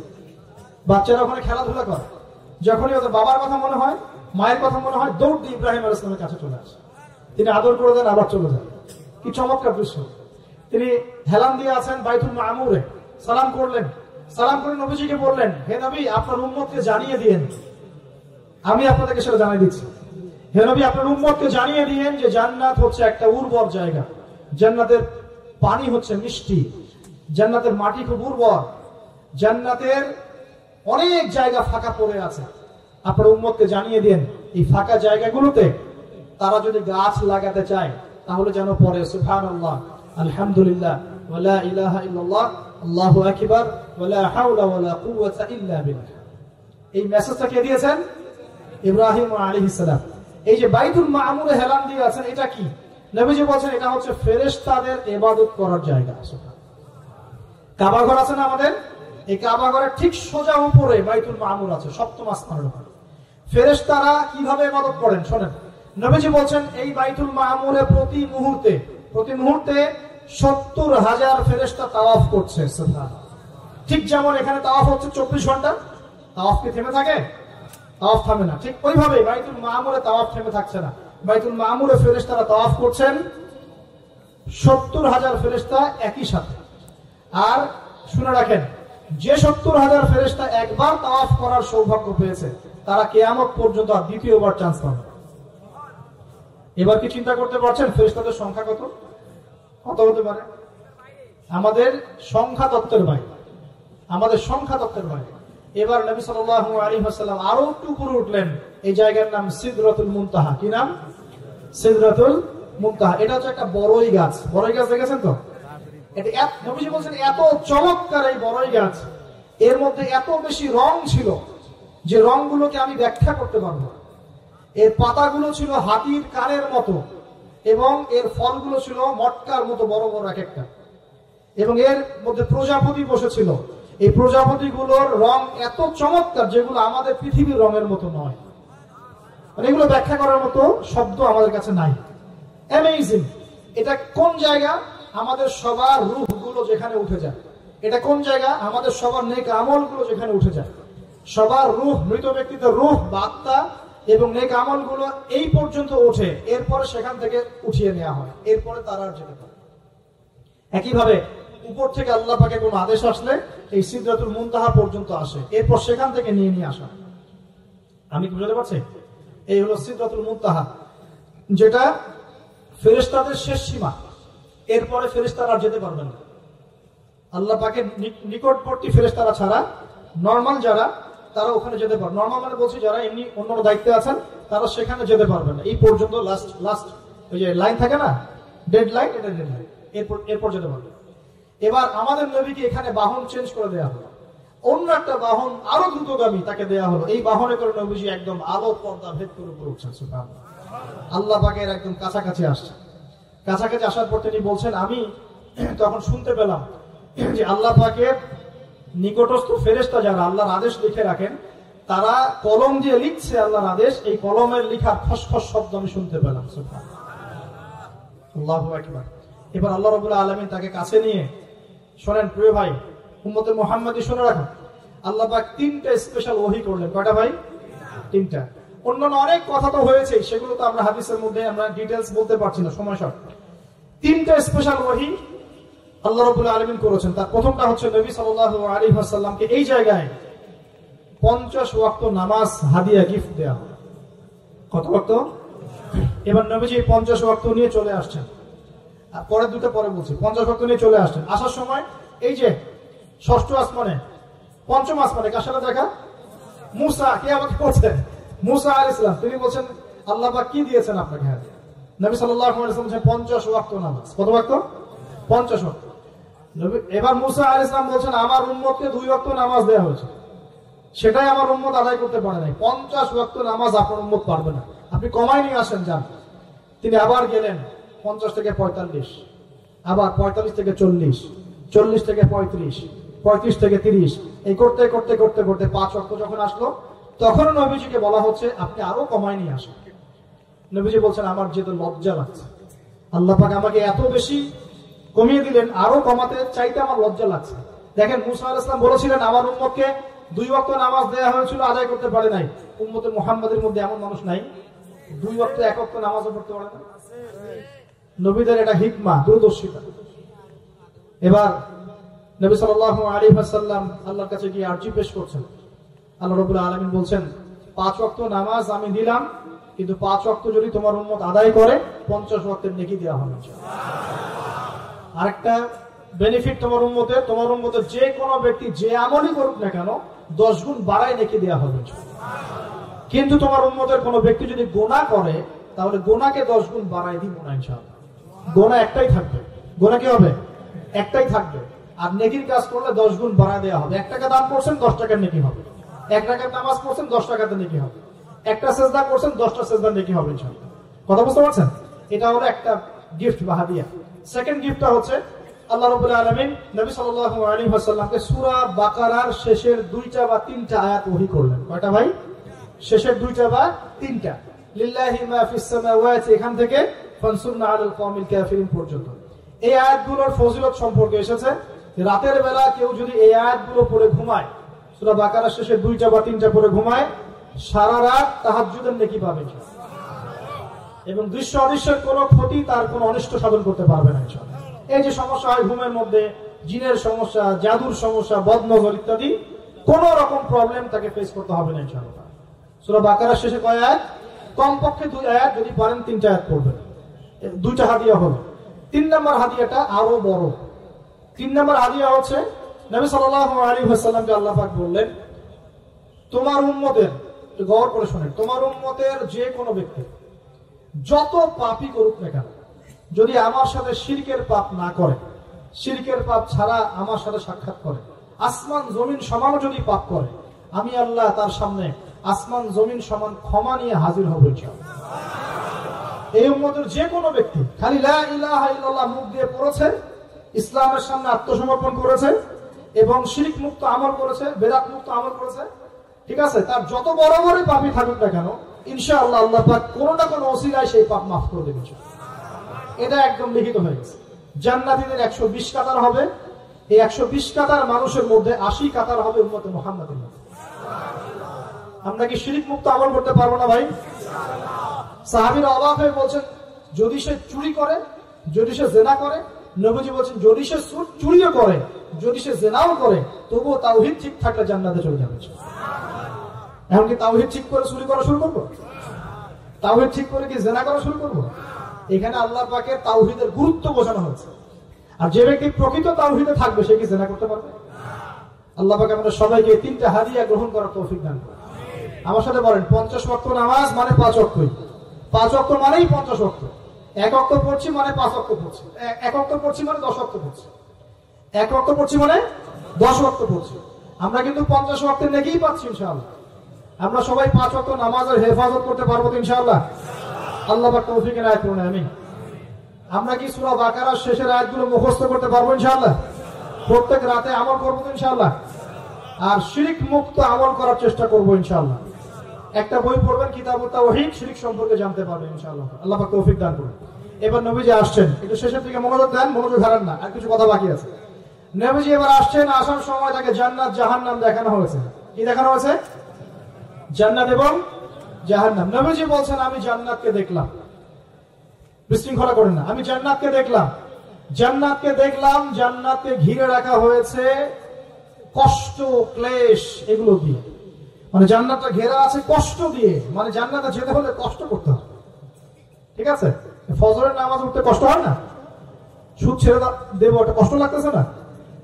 কষ্ট হবে, আল্লাহর কথা চলতে হলে কিন্তু কষ্ট হবে। মানুষ ভালো মন্দ বলবে, অনেক সমস্যা। জান্নাতকে ঘেরা হয়েছে কষ্ট দিয়ে, আর জাহান্নামকে ঘেরা হয়েছে প্রবৃত্তির দাসত্ব দিয়ে। মন যাচাই তাই করার নাম প্রবৃত্তি। মন চাচ্ছে মদ খাইলেন, মন চাচ্ছে জেনা করলেন, মন চাচ্ছে সুদ খাইলেন, মন যাচাই তা দিয়ে জাহান্নামকে ঘেরা হয়েছে। এবার নবীজি বলছেন জাহান্নামে আমি উকি বেড়ে দেখেছি, জাহান্নামে দেখেছি বেশিরভাগ অধিবাসী, জাহান্নামের বেশিরভাগ মানুষ হচ্ছে উম্মতে মুহাম্মাদের নারী জাতি। বলেন নাউজুবিল্লাহ। এই নারী জাতি মানে আমার বোন, আপনার মা, আপনার স্ত্রী, আমার বোন, আমার মা, আমার স্ত্রী, আমাদেরই তো। নারী কি আমাদের বাইরে? কেন তারা জাহান্নামে যাবে? নবীজি বলছেন কয়েকটা কারণ। এক, তারা বেশি বেশি লানত এবং অভিশাপ করে। এক। দুই, তারা এমন কিছু কাপড় পরে শেষ জামানায় বাইরে ঘুরবে যে কাপড়গুলো পরেও তারা নগ্ন থাকবে, অর্থাৎ বেপরদামির কারণে। তিন, তারা বুক পিঠ চাপড়ায়, প্রলাপ বিলাপ করে, এটা একটা কারণ। চার, তারা স্বামীর সাথে কখনো কখনো কুফরি করে। কেমন? স্বামী সারা জীবন যদি তাদের ভরণ পোষণ ভালোবাসা দিয়ে যায়, কোনো একদিন যদি কোনো সমস্যা সৃষ্টি হয়, বলবে যে সারা জীবন তোমার কাছে কিছুই পাইলাম। এই সবকিছুর ঊর্ধ্বে একটা কারণ আছে, এই সবকিছুর ঊর্ধ্বে একটা কারণ আছে। সেটা হলো, শোনেন, তাদের উদ্ধত মস্তকটা আল্লাহ পাকের বিধানের সামনে সহজে অবনত হতে পারে না, চায় না। এগুলো কিন্তু সব মেয়েদের জন্য নয়। উম্মতে মুহাম্মাদির একটা অংশের মেয়েদের জন্য আল্লাহ নবী এইসব কথা বলেছেন। আবার এমনও মেয়ে আছে, শোনেন, এমনও মেয়ে আছে যারা ঈমান আমল টিকে রাখার জন্য না খেয়ে থাকতেও রাজি আছে। এমনও মেয়ে আছে, এমনও বহু দিনী বোন, দিনী মেয়ে আছে আমাদের সমাজে যারা ঈমান আমল ধরে রাখতে চায়, পরিবার তাকে রাখতে দেয়। ফিরআউনের ঘরে থেকেও একজন মেয়ে জান্নাতে গিয়েছে, গিয়েছে কিনা? গিয়েছে। অতএব আমরাও যে দুধে দেওয়া তুলসী পাতা এমন নয়, আমাদের মধ্যে বহু খারাপই আছে। কিন্তু নবীজি এখানে স্পেশালি বলেছেন যে শেষ জামানার মেয়েরা, নিসাউন কাসিয়াতুন আরিয়া, যারা কাপড় পরে নগ্ন থাকবে, মহিলাতুন মামিলাত, যারা অন্যকে আকৃষ্ট করবে, অন্যের দিকে আকৃষ্ট হবে, এরা জান্নাতে যাবে না, জান্নাতের গন্ধও পাবে না। নবীজি বলেছেন আমি জাহান্নামে দেখেছি বেশিরভাগ নারী জাতি। এখানে আমার মা, আমার বোন, আপনার মা, আপনার বোনের সতর্ক হওয়ার কি হেদায়েত আছে কি নাই? আর এই মেয়েদেরকে চালাই কি আমরা না অন্য কেউ? আমরাই তো আমাদের পরিবারকে চালাই কিনা? আমরাই তো খাওয়াই পড়ে নাকি? তাহলে আমাদের পরিবারের বোনেরা কি পর্দা করতে পারবে না? প্রতিষ্ঠা করতে পারবেন না? পরিবারের আমাদের মায়েরা, বোনেরা, স্ত্রীরা পর্দা করবে না? এই দায়িত্ব আমাদের না? পরিবারের কর্তা আমরা নই? আল্লাহ কি আমাদেরকে জিজ্ঞাসা করবেন না? অতএব আমরাও যেন সতর্ক হয়ে যাই, আল্লাহ পাক তৌফিক দান করুন। এই জন্য বলি, বিয়ে করতে হলে আগে দিনদারিতা দেখবেন, তারপর বিয়ে করবেন। দুনিয়াদারিতা দেখে বিয়ে করলে পরে পস্তাবেন। ছেলে মেয়ের উভয়ের প্রতি একই নসিহত। বিয়ে করতে যদি হয়, বিয়ে যদি করতেই হয়, তাহলে দিনদারিতা দেখে বিয়ে করবেন। তারপর দেখবেন যে মেয়ের বংশ কেমন, সৌন্দর্য কেমন, এই সেই পরে দেখবেন। আগে দেখবেন দিনদারিতা ঠিক আছে কিনা। ছেলের ক্ষেত্রে একই বিধান। আগে দেখতে চান না কত বড় চাকরি করে, কত প্রপার্টিজ আছে, কত বড় বাড়ি, এটা পরে দেখবেন। আগে দেখবেন ছেলে নামাজ পড়ে কিনা, ছেলে মধ্যে সুন্নত আছে কিনা, এইগুলো আগে দেখবেন। এই বিয়ে নিয়ে প্রচুর জাহিলিয়াত সমাজে আছে, এই কারণেই পরিবারগুলো এখন ভেঙে যাচ্ছে। আল্লাহ পাক আমাদেরকে সুন্নাহ মেনে চলার তৌফিক দান করুন, বলি আমি। নবীজি এখানে বলেছেন আমি জাহান্নামে দেখেছি বেশিরভাগ অধিবাসী নারী জাতি। আমাদের বোনদেরকে রিকোয়েস্ট করবো, সতর্ক হয়ে যান, আল্লাহর ওয়াস্তে সতর্ক হয়ে যান। কেন? শোনেন, কেন নবীজি বললেন এই পয়েন্টটা একটু ভালো করে বোঝেন। কেন নবীজি এই উম্মতের মধ্যে বেশিরভাগ মেয়েকে জাহান্নামী বললেন? আপনি একটু চিন্তা করেন তো, এই উম্মতের মধ্যে কি এমন হয়েছে, কি এমন হয়েছে যার ফলে মেয়েদেরকে আর ঘরে রাখা যায় না, সব বাইরে চলে আসতেছে? কি হয়েছে এই উম্মতের মধ্যে? এই প্রবলেম তো আগে 200-500 বছর আগে ছিল না। 500 বছর আগে আপনি কি কোনো মেয়েকে দেখেছেন আমাদের মেয়েদের মতো বেপরদায় সারা রাস্তাঘাট, গ্রাম গঞ্জ, একদম অফিস আদালত, বাজার ঘাট সব ঘুরে বেড়াচ্ছে? দেখেছেন 500 বছর আগে, 300 বছর আগে, 200 বছর আগে? লাস্ট সমসাময়িক সময়ে কি এমন হলো যে মেয়েদেরকে আর ঘরে রাখা যায় না? আমি একটা শব্দ বলে দিই, বাসায় কি রিসার্চ করবে, সব বলে দিব। লাস্ট 100-200-300 বছরে একটা মুভমেন্ট, একটা আদর্শ ছড়িয়ে পড়েছে বিশ্বের বুকে, তার নাম হলো ফেমিনিস্ট রেভলিউশন। মনে থাকবে, ফেমিনিস্ট রেভলিউশন। এটা নিয়ে ঘাটাঘাটি করেন, বুঝতে পারবেন কেন জাহান্নামের বেশিরভাগ অধিবাসী জাহান্নামে যাবে, নারীরা কেন জাহান্নামে যাবে বেশি বেশি। এই মুভমেন্টটা নিয়ে পড়াশোনা করলেই বুঝতে পারবেন। আল্লাহ পাক আমাদেরকে বোঝার তৌফিক দান করুন, অন্তরের চোখ খোলার তৌফিক দান করুন। নবীজি আরো বলছেন, আমি জাহান্নামে গেলাম, জাহান্নাম আমাকে দেখানো হলো, এবং সেখানে আমি একজন ফেরেশতাকে দেখলাম। কি দেখলাম? এই ফেরেশতা আমাকে দেখে হাসে নাই। সবাই মনোযোগ দেন, মেরাজের রাতের সবাই নবী সাল্লাল্লাহু আলাইহি ওয়াসাল্লামের সাথে হাসি মুখে সাক্ষাৎ করেছেন, এই ফেরেশতা বাদ দিয়ে। নবীজি বললেন জিবরাইল আলাইহিস সালামকে, সে এত গম্ভীর কেন, তার চেহারা হাসি নাই কেন? জিবরাইল আলাইহিস সালাম বলছেন, যখন থেকে আল্লাহ পাক তাকে জাহান্নামের দায়িত্ব দিয়েছেন, যেদিন থেকে আল্লাহ পাক এই ফেরেশতাকে জাহান্নামের দায়িত্ব দিয়েছেন, ওই দিন থেকে তার চেহারার হাসি চলে গেছে। আর কিছু বলতে হবে? কেন হাসি চলে গেল? খুশিতে? জাহান্নামে আল্লাহ পাকের আযাব এবং এই আযাবের দায়িত্ব পালন করতে গিয়ে তার চেহারা থেকে হাসি চলে গেছে। নবীজি জানালেন তার নাম হচ্ছে মালিক। কি নাম?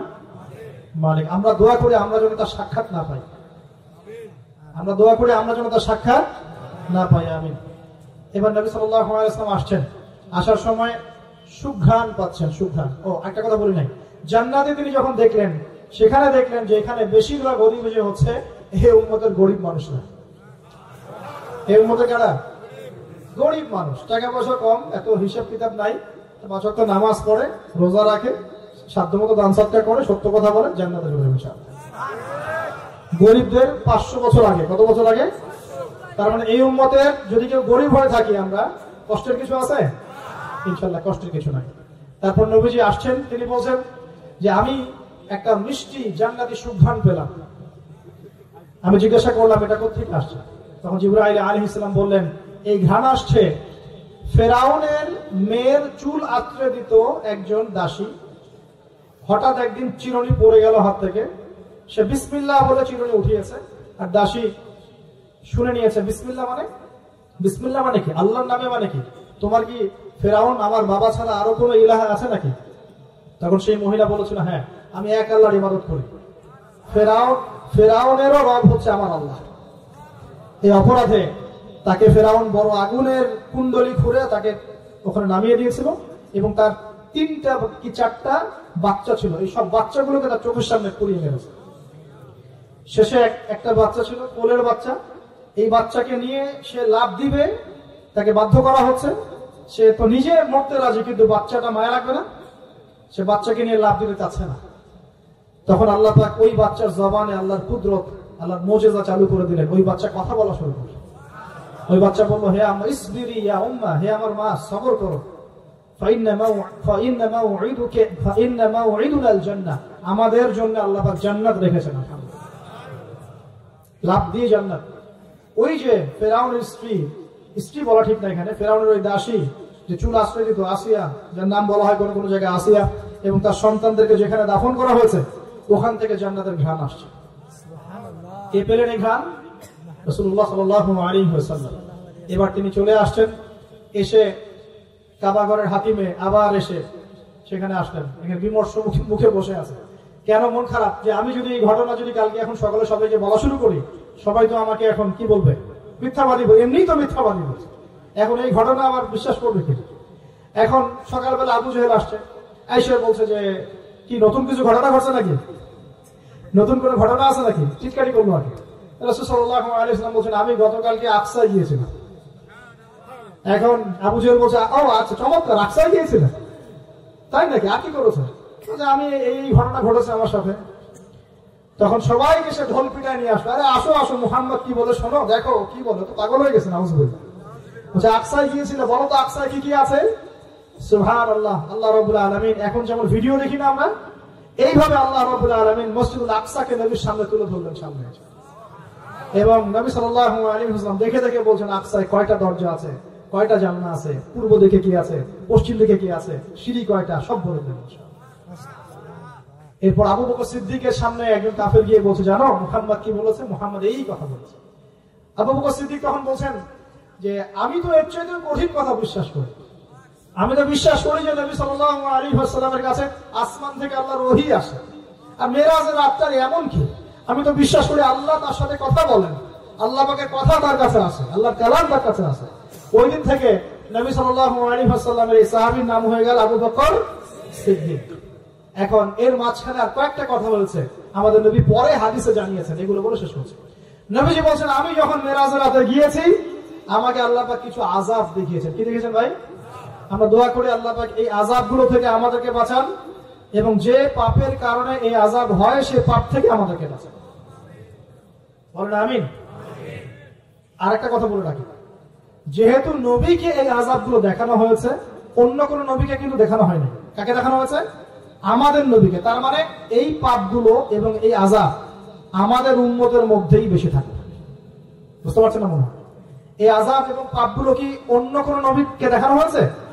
আমাদের নবীকে দেখানোর কারণ কি? কারণ আপনার উম্মতের মধ্যে এই পাপগুলো ছড়াবে বেশি এবং আপনার উম্মতের একটা অংশ এই আযাবগুলো ভোগ করবে। কি আযাব? নবীজি যাচ্ছেন, দেখছেন, যুবকরা শোনো ভালো করে, নবীজি দেখছেন একটা চুলা। কি ভাই? তন্দুর রুটি দেখেছেন যে চুলায় রান্না করে, ঠিক ওই রকম শব্দই হাদিসে এসেছে, তন্দুর। এই চুলা এমন চুলা যার মাথাটা হচ্ছে সরু, নিচের দিকটা মোটা, নিচে আগুন জ্বলছে, ভিতরে কিছু মানুষ আছে, নিচ থেকে আগুনের দাবদাহ আসছে। যখনই আগুন আসছে জাহান্নামের, তখন তারা ধাউ ধাউ করে উপরে উঠছে, আবার যখন আগুন নেমে যায় তখন তারা নিচে নেমে যায়। নবীজি মর্মান্তিক দৃশ্য দেখে বললেন যে এরা কারা, যাদেরকে এমন আযাব দেওয়া হচ্ছে? জিবরাইল আলাইহিস সালাম বললেন, যুবক ভাই শোনেন ভালো করে, জিবরাইল আলাইহিস সালাম বললেন এরা হচ্ছে আপনার উম্মতের সেই সব ব্যক্তি যারা বিবাহ বহির্ভূত জিনা করেছিলেন। এই পাপটা মারাত্মক। আল্লাহ পাক আমাদের সবাইকে পাপ থেকে ফিরে আসার তৌফিক দান করুন। এবং এই পাপ যদি করে থাকেন হতাশ হবেন না, তওবা করে আজকেই ফিরে আসবেন। তওবা করলে আল্লাহ পাক যে কোনো পাপ মাফ করে দেবেন ইনশাআল্লাহ। যে কোনো পাপ তওবা খাস করতে হবে, কোনোদিন এই পাপে লিপ্ত হওয়া যাবে না। এই যে গত ৩-৪ দিন আগে একটা দিবস চলে গেল না, লক্ষ লক্ষ কোটি কোটি যুবক যুবতী এই পাপ করেছে, করে নাই? আর আমরা উস্কে দিয়েছিলাম কাছে আসার গল্প, অমুক তমুক, হাবি জাবি, কত কথা। আর এদের স্লোগান গুলো এত চটকদার, খুব মজা লাগে, খুব মজা, মুখরোচক ভাবে উপস্থাপন করে। আল্লাহ পাকের কাছে আসার গল্প করা যায় না, রাসূলের কাছে আসার গল্প করা যায় না। আসলে এখনকার মিডিয়াগুলো এতটাই নির্লজ্জ হয়ে গেছে। কেন বলছি শোনে, ইসলামের সাথে শত্রুতা তো আছেই, কোনদিনও আল্লাহর কাছে আত্মসমর্পণ করা লাগে এমন কোন ওয়ার্ডও বলবে না।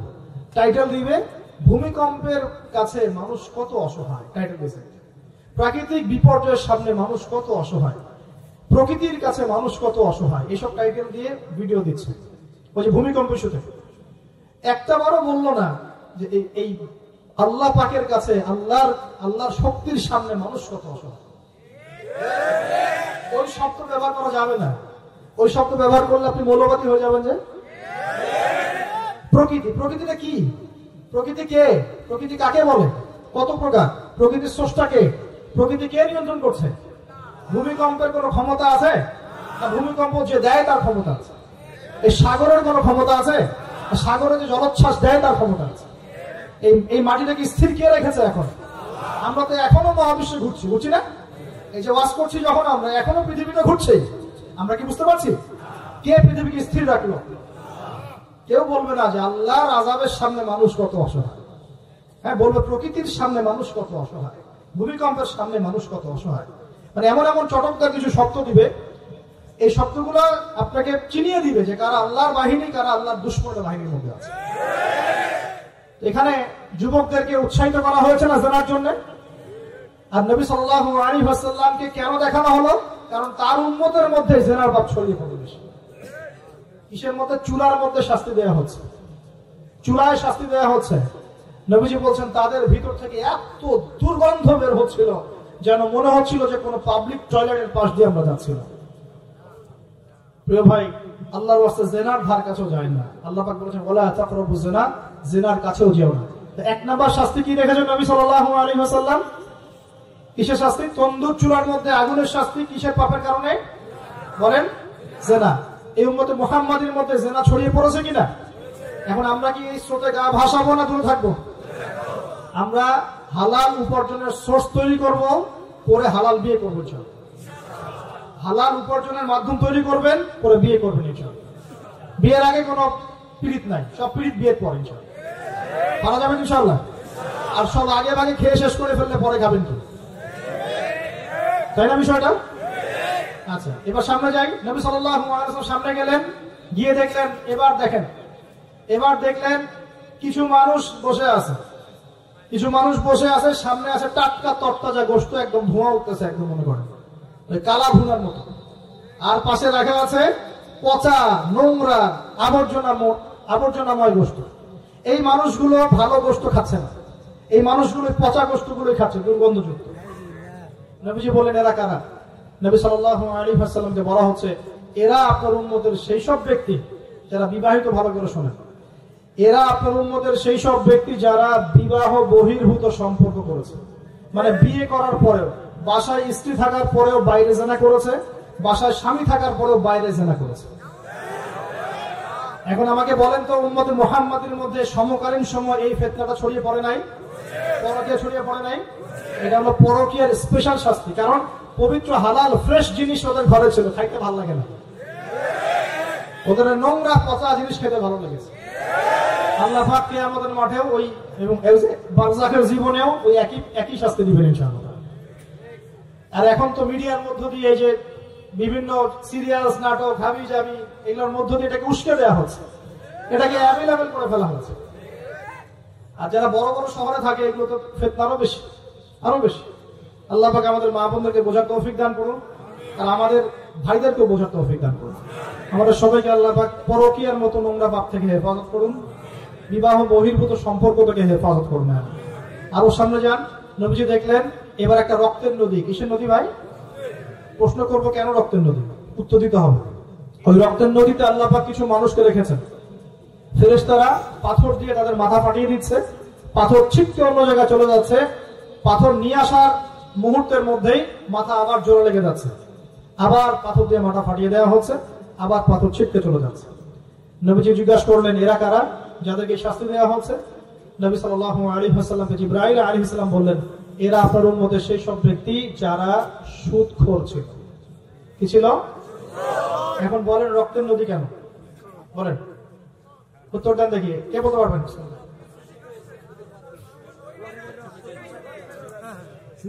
মাশাআল্লাহ, মাশাআল্লাহ, শুকরিয়া।